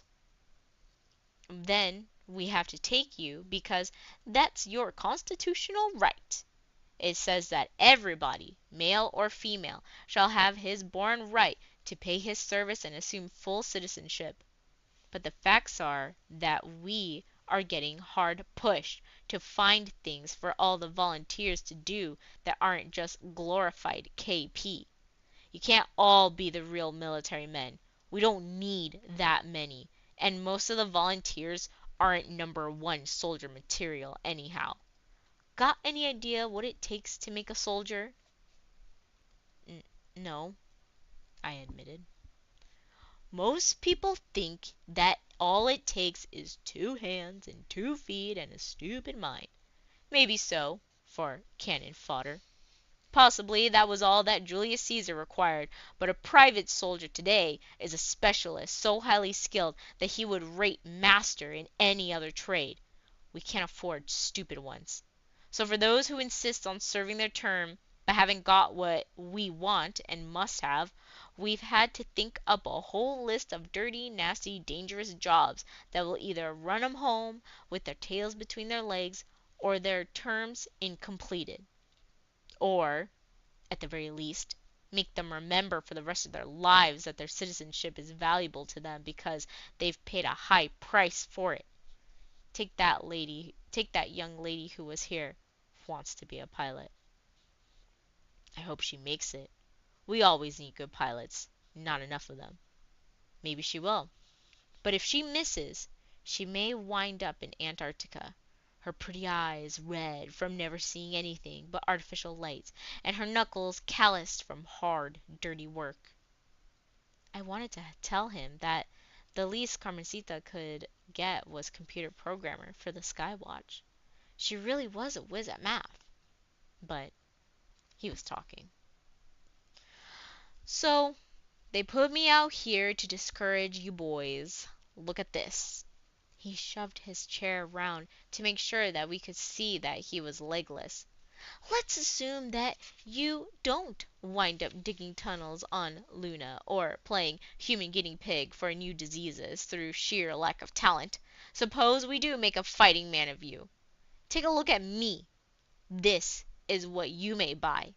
if you don't buy the whole farm and cause your folks to receive a deeply regret telegram, which is more likely. Because these days, in training or in combat, there aren't many wounded. If you buy at all, they likely throw in a coffin. I'm the rare exception. I was lucky, though maybe you wouldn't call it luck. He paused, then added, So, why don't you boys go home? Go to college, and then go be chemists or insurance brokers or whatever. A term of service isn't a kiddie camp. It's either real military service, rough and dangerous, even in peacetime, or a most unreasonable facsimile thereof. Did I say that wrong? Probably. Not a vacation. Not a romantic adventure. Well, Carl said, I'm here to join up. Me too. You realize that you aren't allowed to pick your service. Carl said, I thought we could state our preferences. Certainly, and that's the last choice you'll make until the end of your term. The placement officer pays attention to your choice too. First thing he does is to check whether there's any demand for left-handed glass blowers this week. That being what you think would be, that would make, oh my gosh, that being what you think would make you happy. Having reluctantly conceded that there is a need for your choice, probably at the bottom of the Pacific. He then tests you for innate ability and preparation. About once in 20 times he is forced to admit that everything matches and you get the job. Until some practical joker gives you dispatch or orders to do something very different. But the other 19 times he turns you down and decides that you are just what they have been needing to field test survival equipment on Titan. He added meditatively, It's chilly on Titan, and it's amazing how often experimental equipment fails to work. Have to have real field tests though. Laboratories just never get all the answers. I can qualify for electronics, Carl said firmly, if there are jobs open in it. So, and how about you, bub? I hesitated, and suddenly realized that if I didn't take a swing at it, I would wonder all my life whether I was anything but the boss's son. I'm going to chance it. Well, you can't say I didn't try. Got your birth certificates with you? And let's see your IDs. Jeez, this guy, I'm gonna chance it. Stupid. Stupid. 10 minutes later, still not sworn in, we were on the top floor being prodded and poked and fluoroscoped. I decided that the idea of a physical examination is that, is that if you aren't ill, then they do their darndest to make you ill. If the attempt fails, you're in. I asked one of the doctors what percentage of the victims flunked the physical. He looked startled. Why? We never fail anyone. The law doesn't permit us to. Huh? I mean, excuse me, doctor? Then what's the point of this goose flesh parade? Why, the purpose is, he answered, hauling off and hitting me in the knee with a hammer. I kicked him, but not hard. To find out what duties you are physically able to perform, but if you came in here in a wheelchair and blind in both eyes and were silly enough to insist on enrolling, they would find something silly enough to match. Counting the fuzz on a caterpillar by touching it, maybe. The only way you can fail is by having the psychiatrist decide that you are not able to understand the oath. Oh, doctor, were you already a doctor when you joined up? Or did they decide you ought to be a doctor and send you to school? Me? He seemed shocked. Youngster, do I look that silly? I'm a civilian employee. Oh, Sorry, sir. No offense, but military service is for ants. Believe me, I see 'em go, I see 'em come back. When they do come back, I see what is done to them. And for what? A purely nominal political privilege that pays not one centavo and that most of them aren't competent to use wisely anyhow? Now, if they would let medical men run things, but never mind that.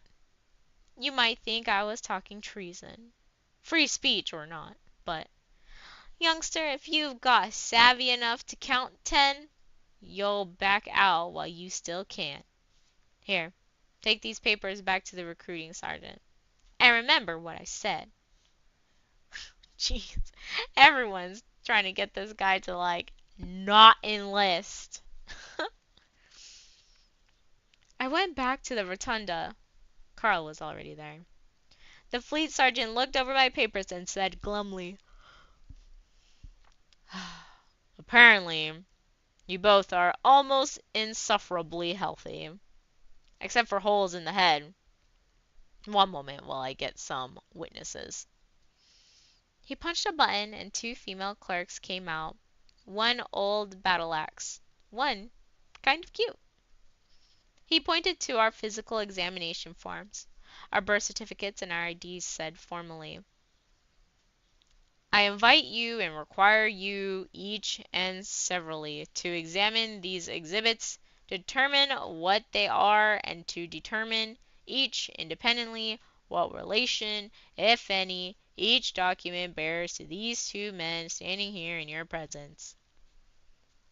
They treated it as a dull routine, which, sure it was. Nevertheless, they scrutinized every document. They took our fingerprints again, and the cute one put a jeweler's loupe in her eye and compared prints from birth to now. She did the same with signatures. I began to doubt if I was myself. The fleet sergeant added, "Did you find exhibits relating to their present competence to take the oath of enrollment? If so, what?" "We found," the older one said, "appended to each record of physical examination a duly certified conclusion by an authorized and delegated board of psychiatrists stating that each of them is mentally competent to take the oath and that neither one is under the influence of alcohol, narcotics, other disabling drugs, nor of hypnosis." "Very good." He turned to us. "Repeat after me. I, being of legal age, of my own free will." "I," we each echoed, "being of legal age and of my own free will." "Without coercion, promise, or inducement of any sort, after having been duly advised and warned of the meaning and consequences of this oath, do now enroll in the federal service of the Terran Federation for a term of not less than 2 years and as much longer as may be required by the needs of the service."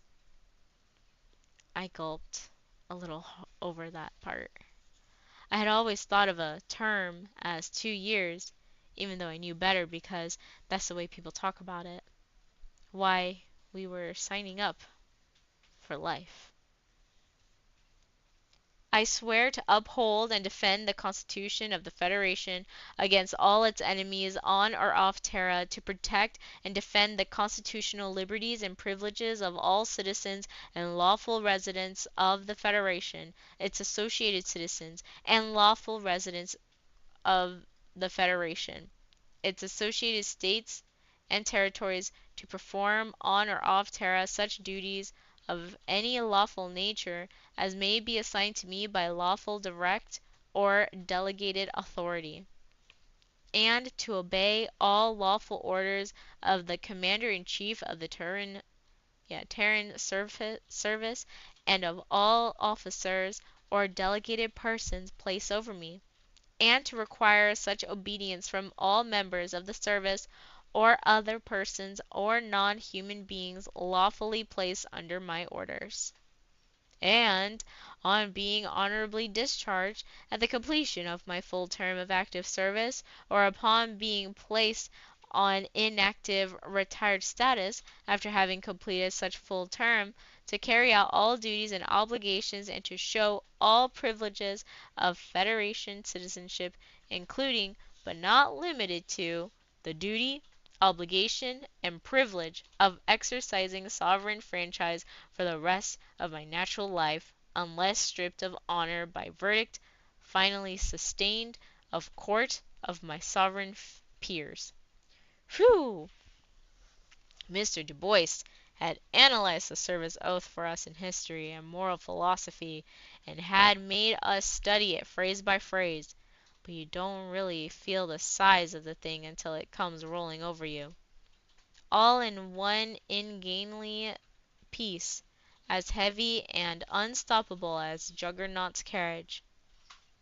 At least it made me realize that I was no longer a civilian, with my shirt tail out and nothing on my mind. I didn't know yet what I was, but I knew what I wasn't. So help me God, we both ended, and Carl crossed himself, and so did the cute one. The cute one. After that, there were more signatures and fingerprints, all 5 of us, and flat colorgraphs of Carl and me were snapped then and there and embossed into our papers. The fleet sergeant finally looked up. "Why, it's way past the break for lunch. Time for chow, lads." I swallowed hard. Uh, Sergeant? Huh? Speak up. Could I flash my folks from here? Tell them what tell them how it came out? We can do better than that. Sir? You go on 48 hour You go on 48 hours leave now. He grinned coldly. Do you know what happens if you don't come back? Court-martialed? Not a thing. Not a blessed thing. Except that your papers get marked term not completed satisfactory. And you never, never, never get a second chance.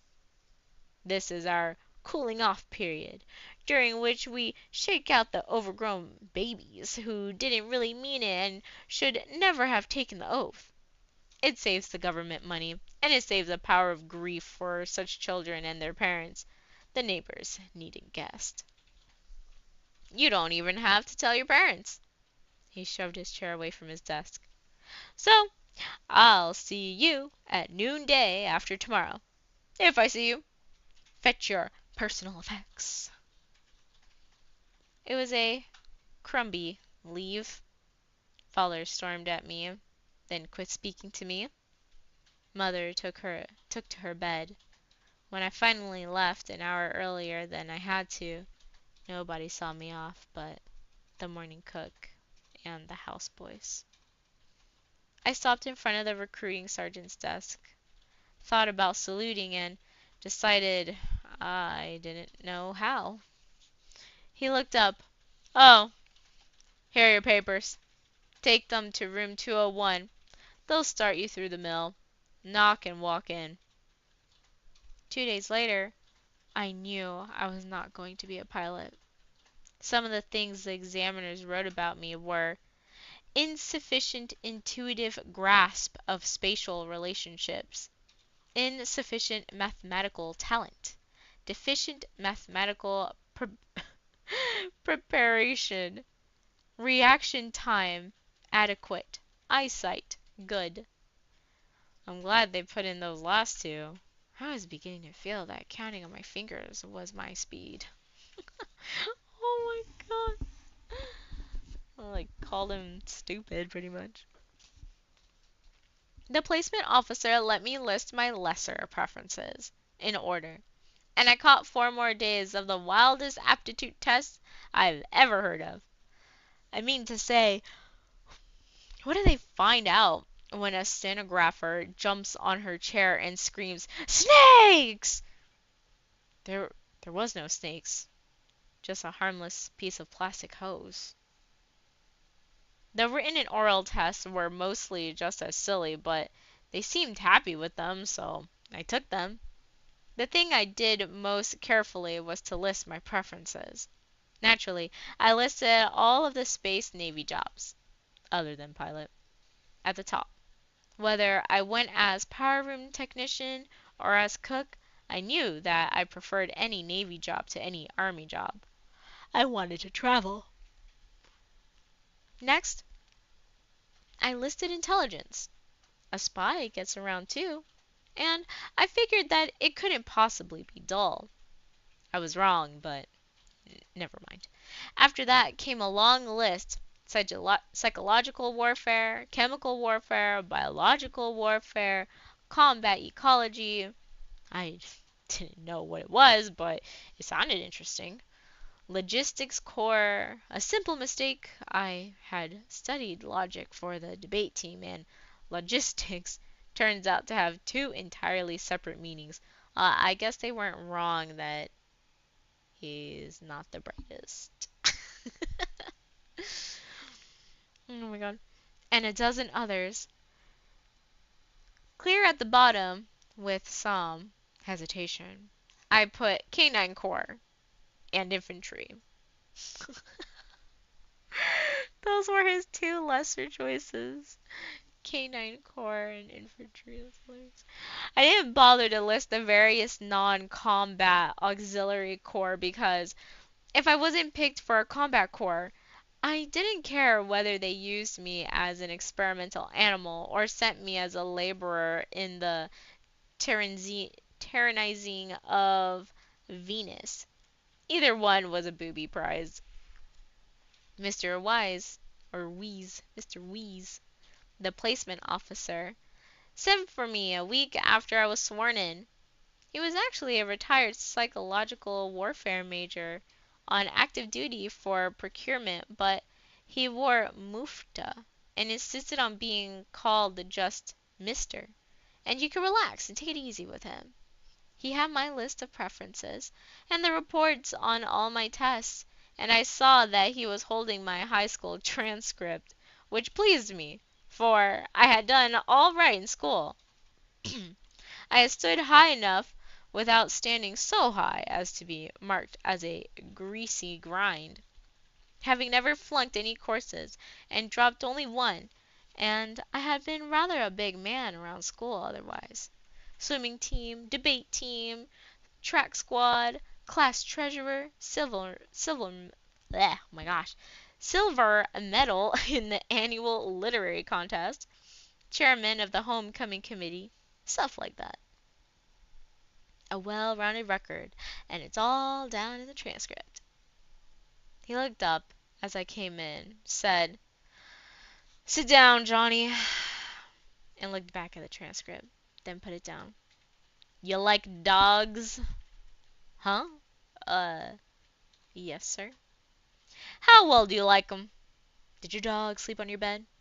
By the way, where's your dog now?" Why, I don't happen to have a dog just at present, but when I did, well, no, he didn't sleep on my bed. You see, Mother didn't allow dogs in the house." "But, didn't you sneak him in?" Uh, I thought of trying to explain Mother's not angry but terribly, terribly hurt routine when you tried to buck her on something she had her mind made up about. But I gave up. "Oh, no, sir." Mm. Have you ever seen a Neo dog? Uh, Once, sir. They exhibited one at the MacArthur Theater 2 years ago, but the SPCA made trouble for them. Let me tell you how it is with a canine team. A Neo dog is not just a dog that talks. I couldn't understand that Neo at the MacArthur. Do they really talk? They talk. You simply have to train your ear to their accent. Their mouths can't shape B, M, P, or V, and you have to get used to their equivalents. Something like the handicap of a split palate, but with different letters. No matter. Their speech is as clear as any human speech, but a neo dog is not a talking dog. He is not a dog at all. He is an artificially mutated symbiote derived from dog stock. A neo, a trained Caleb, is about 6 times as bright as a dog. Say, about as intelligent as a human moron. Wow, jeez. Except that the comparison is not fair to the Neo. A moron is a defective, whereas a Neo is a stable genius in his own line of work. Dude, what? There's like, I didn't even know they did this stuff in their world. I went into this book thinking, oh, it's gonna be like the movie. It is like so different. Mr. Wee scowled. Provided that is that he has his symbiote. That's the rub. You're too young ever to have been married, but you've seen marriage. Your own parents, at least. Can you imagine being married to a Caleb? Uh, huh? No, no, I can't. The emotional relationship between the dog man and the man dog in the canine team is a great deal closer and much more important than is the emotional relationship in most marriages. If the master is killed, we kill the neo dog at once. It is all that we can do for the poor thing. A mercy killing, you know? If the neo dog is killed, well, we can't kill a man, even though it would be the simplest solution. Instead, we restrain him and hospitalize him and slowly put him back together. He picked up a pen and made a mark. I don't think we can risk assigning a boy to Canine who didn't outwit his mother to have his dog sleep with him. So, let's consider something else. Jeez, I think we kind of dodged a bullet there with that canine, okay? Like that Neo dog. Just saying. I think we dodged a bullet for that one. It was not until then that I realized that I must have already flunked every choice on my list above Canine Corps. And now I had just flunked it too. I was so startled that I almost missed the next remark.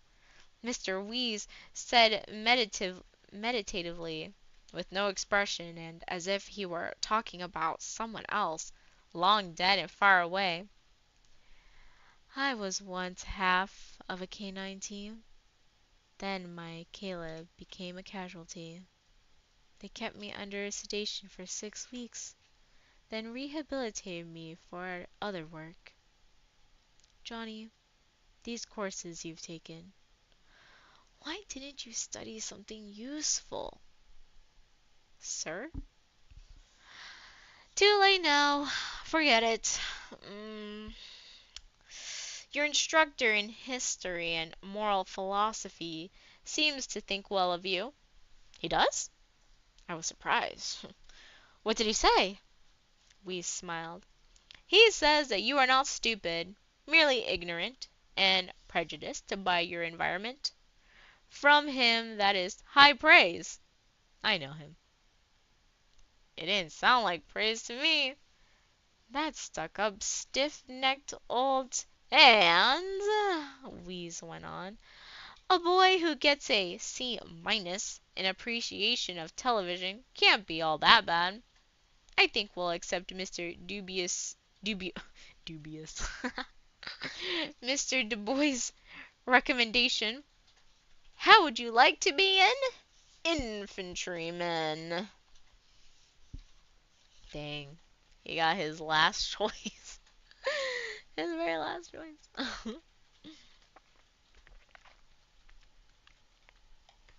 Brutal. At least I didn't get that canine one. That sounded pretty freaking nuts. I don't know how I would feel about that. I came out of the federal building feeling subdued, yet not really unhappy. At least I was a soldier. I had papers in my pocket to prove it. I hadn't been classed as too dumb and useless for anything but make work. It was a few minutes after the end of the working day, and the building was empty save for a skeleton night staff and a few stragglers. I ran into a man in the rotunda who was just leaving. His face looked familiar, but I couldn't place him. But he caught my eye and recognized me. "Evening," he said briskly. "You haven't shipped out yet?" And then I recognized him. The fleet sergeant who had sworn us in. I guess my chin dropped. This man was in civilian clothes, was walking around on two legs, and had two arms. Good evening, Sergeant," I mumbled. He understood my expression perfectly, glanced down at himself and smiled easily. "Relax, lad. I don't have to put on my horror show after working hours. And I don't. You haven't been placed yet?" "I just got my orders." "For what?" "Mobile infantry." His face broke in a big grin of delight, and he shoved out his hand. "How my outfit shakes, son! We'll make a man out of you, or kill you trying. Maybe both." "It's a good choice," I said doubtfully. "A good choice? Son, it's the only choice. The mobile infantry is the army. All the others are either button pushers or professors, along merely to hand us the saw. We do the work." He shook hands again and added, "Drop me a card. Fleet Sergeant Ho, Federal Building. That'll reach me. Good luck." And he was off, shoulders back, heels clicking, head up. Oh, well, at least he's got legs and an arm, I guess. I looked at my hand. The hand he had offered me was the one that wasn't there, his right hand. Yet it felt like flesh and had shaken mine firmly. I had read about these powered prosthetics, but it was startling when you first run across them. I went back to the hotel, where recruits were temporarily billeted during placement. We didn't even have uniforms yet, just plain coveralls we wore during the day and our own clothes after hours. I went to my room and started packing as I was shipping out early in the morning. Packing to send stuff home, I mean. Wheeze had cautioned me not to take along anything but family photographs and possibly a musical instrument if I played one, which I didn't. Carl had shipped out 3 days earlier, having gotten the R&D assignment he wanted. I was just as glad as he would have been just too confounded understanding about the billet I had drawn. Little Carmen had shipped out too, with the rank of cadet midshipman. Probationary. She was going to be a pilot all right, if she could cut it. And I suspected that she would. My temporary roomie came in while I was packing. "Got your orders?" he asked. "Yep." "What?" "Mobile infantry." "The infantry! Oh, you poor, stupid clown! I feel sorry for you, I really do." I straightened up and said angrily, "Shut up! The mobile infantry is the best outfit in the army. It is the army. The rest of you jerks are just along to hand us the saw. We do the work." He laughed. "Ha! You'll find out." "You want a mouthful of knuckles?" Oh man. Oh, what just happened here? What did I do? I clicked something on my laptop. Okay, everything's fine. Alright, now we're on chapter 3. Sorry, I was drinking my water, if that was loud. Chapter 3 is a short chapter.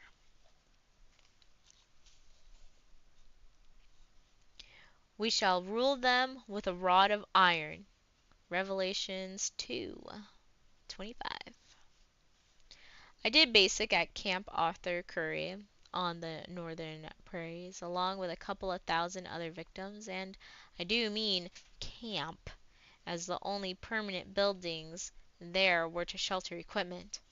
We slept and ate in tents. We lived outdoors. if you call that living, which I don't at the time.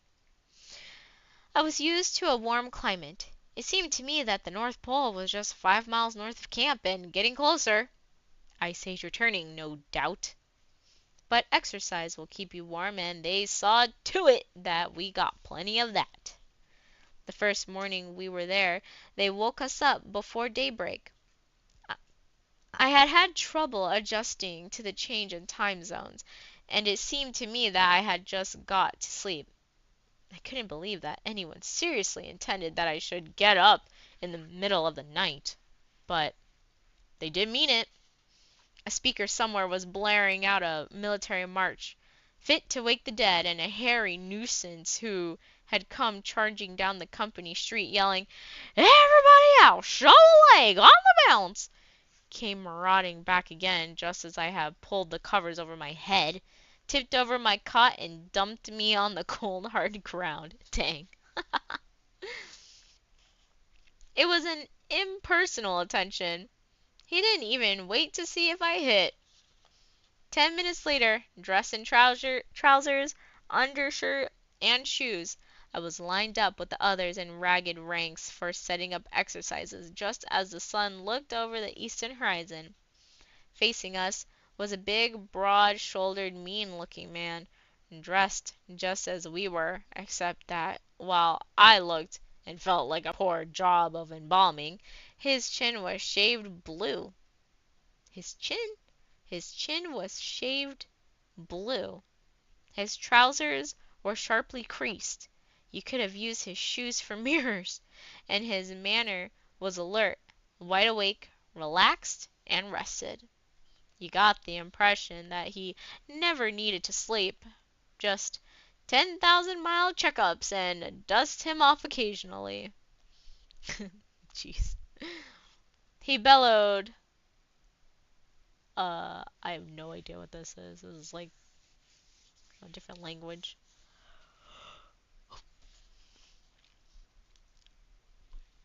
Oh, sorry, I'm yawning. Jeez.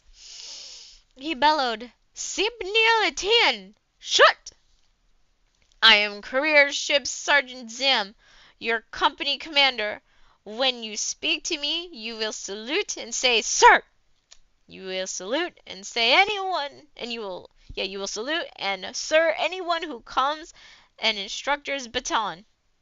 He was carrying a swagger cane and now made a quick reverse melounette with it to show that what he meant by an instructor's baton. I had noticed men carrying them when we had arrived the night before, and had intended to get one myself. They looked smart. Now I changed my mind.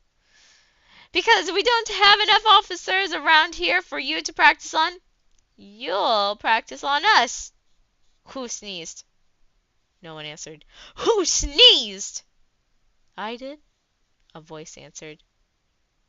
I did what? I sneezed. I sneezed, sir! I sneezed, sir! I'm cold, sir! Oh! Zim strode up to the man who had sneezed, shoved the ferrule of the swagger cane an inch under his nose, and demanded, "Name?" "Jenkins, sir." "Jenkins?" Zim repeated as if the word were somehow distasteful, even shameful. "I suppose some night on patrol you're going to sneeze just because you've got a runny nose, eh?" I hope not, sir." "So do I. But you're cold." "We'll fix that." He pointed with his stick. "See that armory over there? I looked and could see nothing but the prairie except for one building that seemed to be almost on the skyline." "Fall out! Run around it! Run, I said! Run! Fast! Bronsky! Place him!" "Right, Sarge." One of the 5 or 6 other baton carriers took out after Jenkins caught up with him. Caught up with him easily. Cracked him across the tight of his pants with the baton. Zim turned back to the rest of us, still shivering at attention.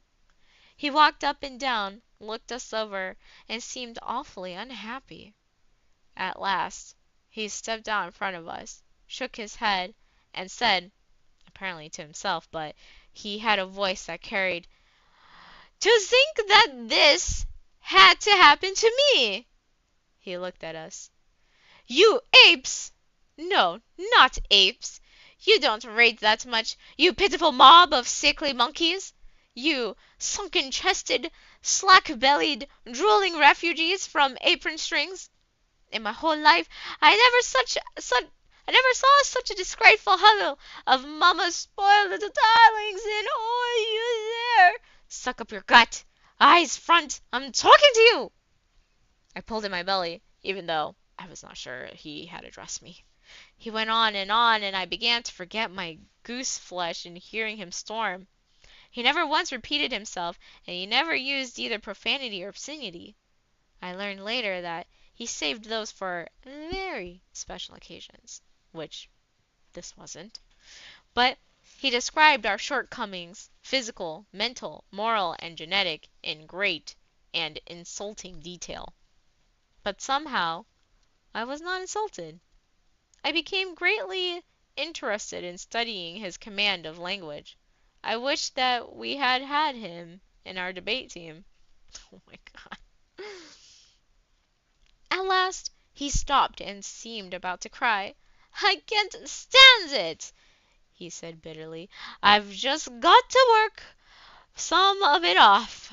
I had a better set of wooden soldier when I was 6. What? I had a better set of wooden soldiers when I was 6. All right? Is there any one of you jungle lice who thinks he can whip me? Is there a man in the crowd? Speak up!" There was a short silence, to which I contributed. I didn't have any doubt at all that he could whip me. I was convinced. I heard a voice far down the line, the tall end. "I reckon I can, son." Zim looked happy. "Good. Step out here, where I can see you." The recruit did so, and he was impressive. At least 3 inches taller than Sergeant Zim, and broader across the shoulders. "What's your name, soldier?" "Breckenridge, sir. And weigh 210 the ain't any of it slack-bellied." "Any particular way you'd like to fight?" "Sir, you just pick your own method of dying. I am not fussy." "Okay. No rules." "Start when you like." Zim tossed his baton aside. It started, and it was over. The big recruit was sitting on the ground, holding his left wrist in his right hand. He didn't say anything. Zim bent over him. "Broken?" "Reckon it might be, suh." "I'm sorry. You hurried me a little. Do you know where the dispensary is?" "Never mind. Jones, take Breckenridge over to the dispensary." As they left, Zim slapped him on the right shoulder and said quietly, "Let's try it again in a month or so. I'll show you what happened."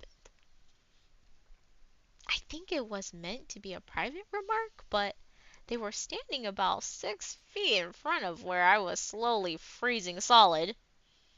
Zim stepped back and called out, "Okay, we've got another man in this company at least. I feel better. Do we have another one? Do we have 2 more? Any 2 of you scornfulest toads think you can stand up to me?" He looked back and forth along our ranks.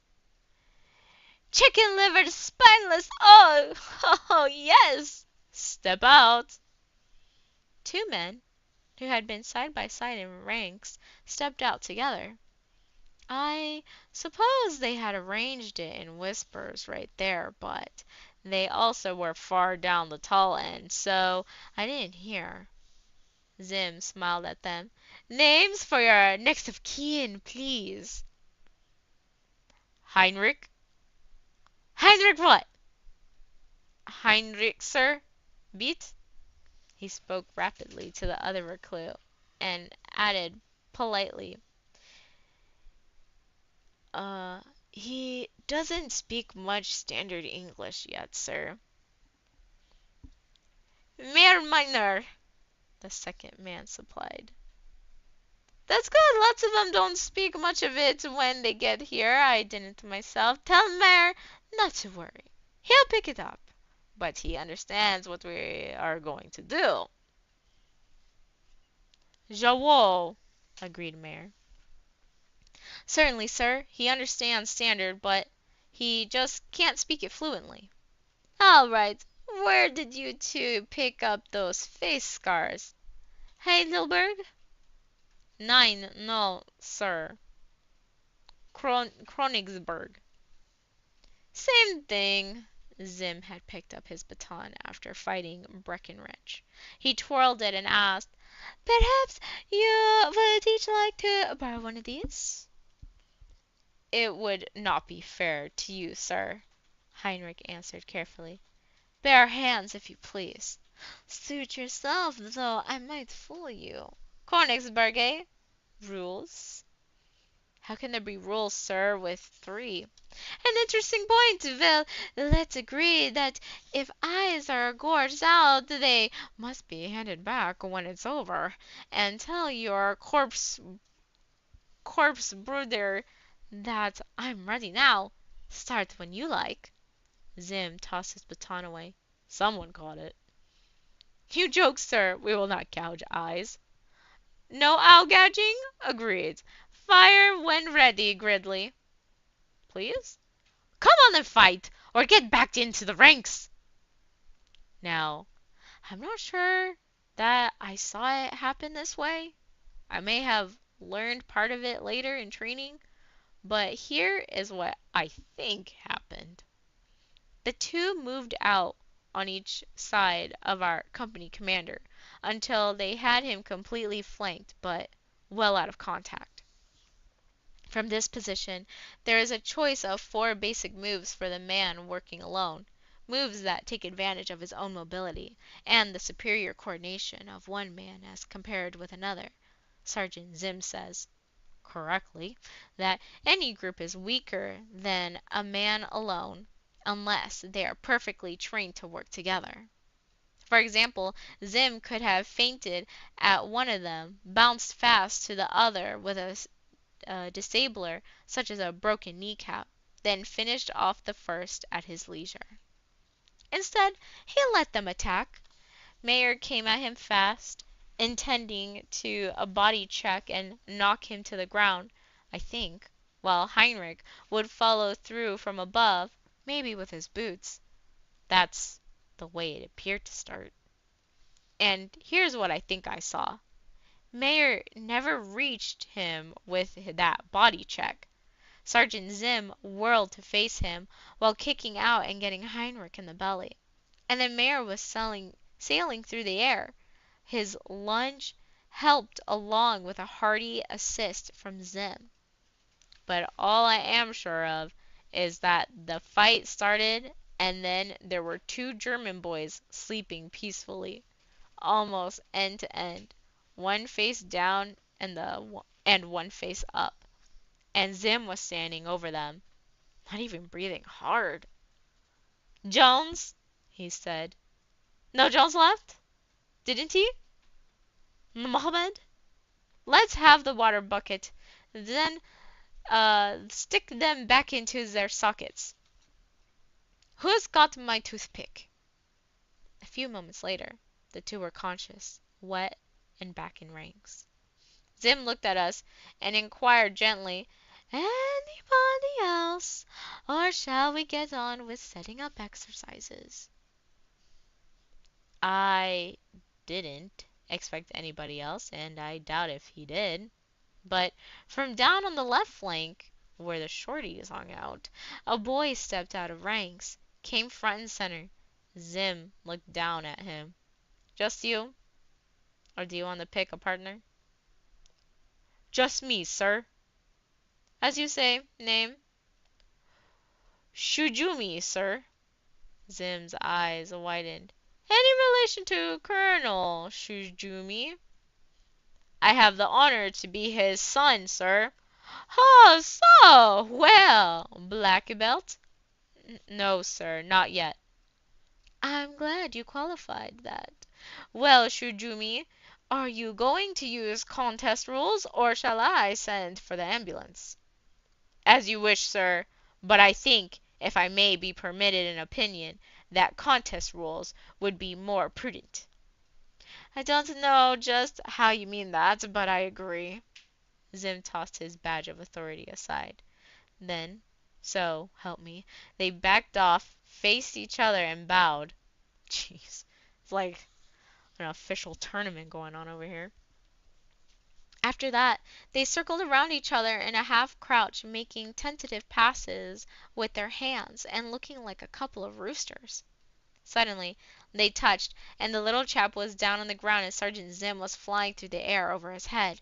But he didn't land with the dull, breath-paralyzing thud that Mayer had.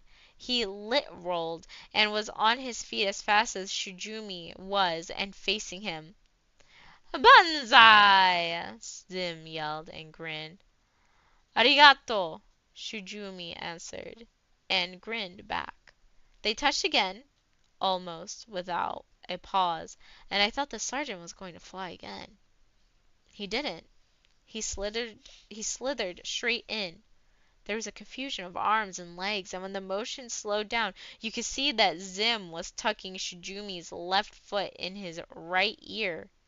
A poor fit. Shujumi slapped the ground with a free hand. Zim let him up at once. They again bowed to each other.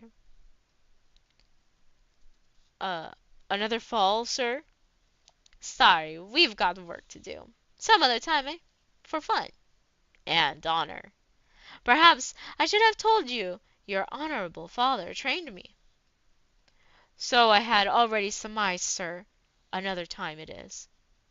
Zim slapped him hard on the shoulder. "Back in ranks, soldier. Sipney." Keepney? Sipney? I'm not sure how it's pronounced.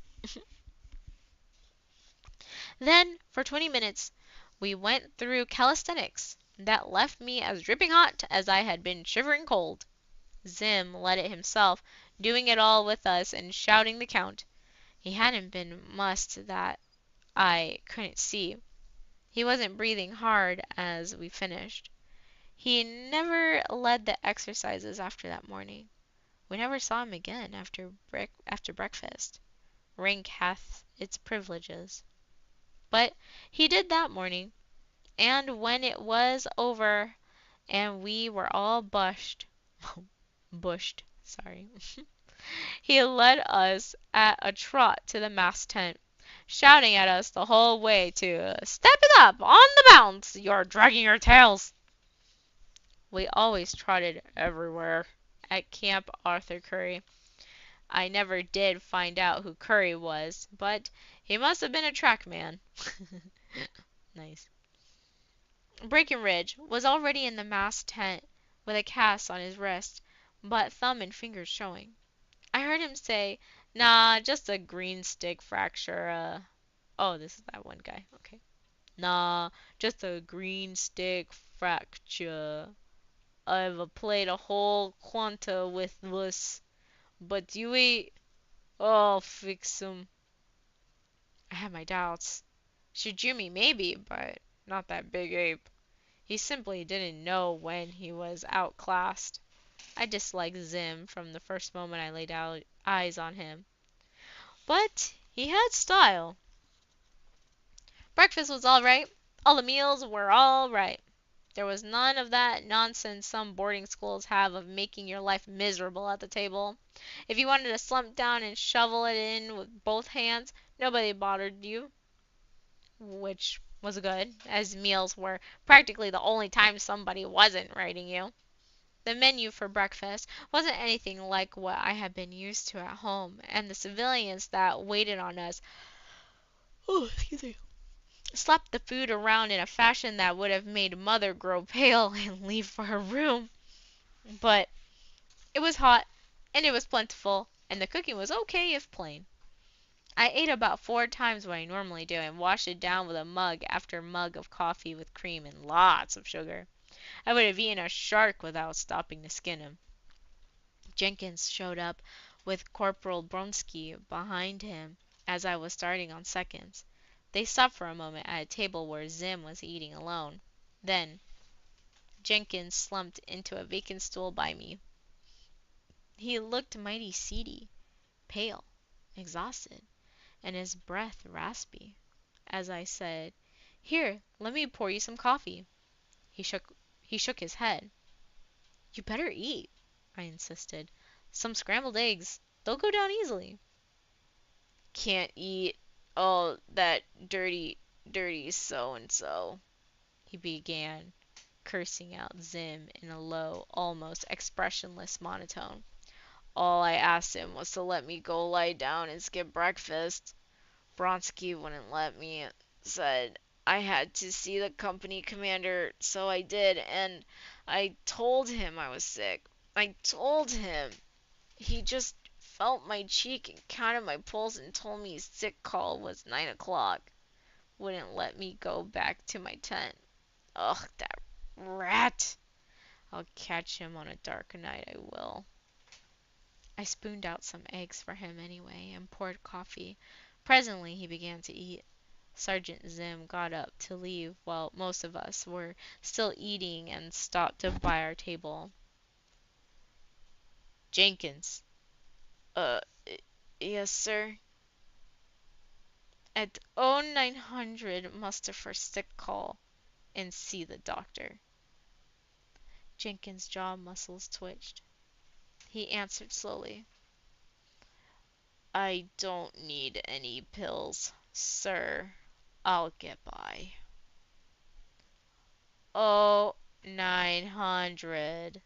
That's an order." He left. Jenkins started his monotonous chant again. Finally, he slowed down, took a bite of eggs, and said somewhat more loudly, "I can't help wondering what kind of mother produced that. I'd just like to have a look at her, that's all. Did he ever have a mother?" It was a rhetorical question, but it got answered. At the head of our table, several stools away, was one of the instructor corporals. He had finished eating and was smoking and picking his teeth simultaneously. He had evidently been listening. "Jenkins." Yes, sir." "Don't you know about sergeants?" "Well, I'm learning." "They don't have mothers. Just ask any trained private." He blew smoke towards us. "They reproduce by fission, like all bacteria." Jeez. Everyone's bitter. Everyone's bitter. And our boy here, Johnny's just like, "I'm having fun at camp." Oh, man. Well, that brings us to the end of chapter 3. It's pretty good so far. I didn't expect it to actually be, like, funny. I thought it was going to be more, like, serious. You know, Starship Troopers, baby. They get in the deep, you know? They're all up in the biz of the Starship Trooper stuff, you know? Shooting bugs, and apparently the skinnies didn't know that they fought other things. So I'm excited to see. I guess maybe they fight the bugs later on, because the book started out with them on their mission with the skinnies. So maybe the bugs come in, or the bugs, not the books. The bugs come in a little bit later on. But I hope you all enjoyed. I will be back Tuesday with either Uncharted or Resident Evil Biohazard. I'll figure it out. We'll see which one I play first during the week. And yeah, it was great reading the book. I hope you are enjoying it as well. And I will see you later.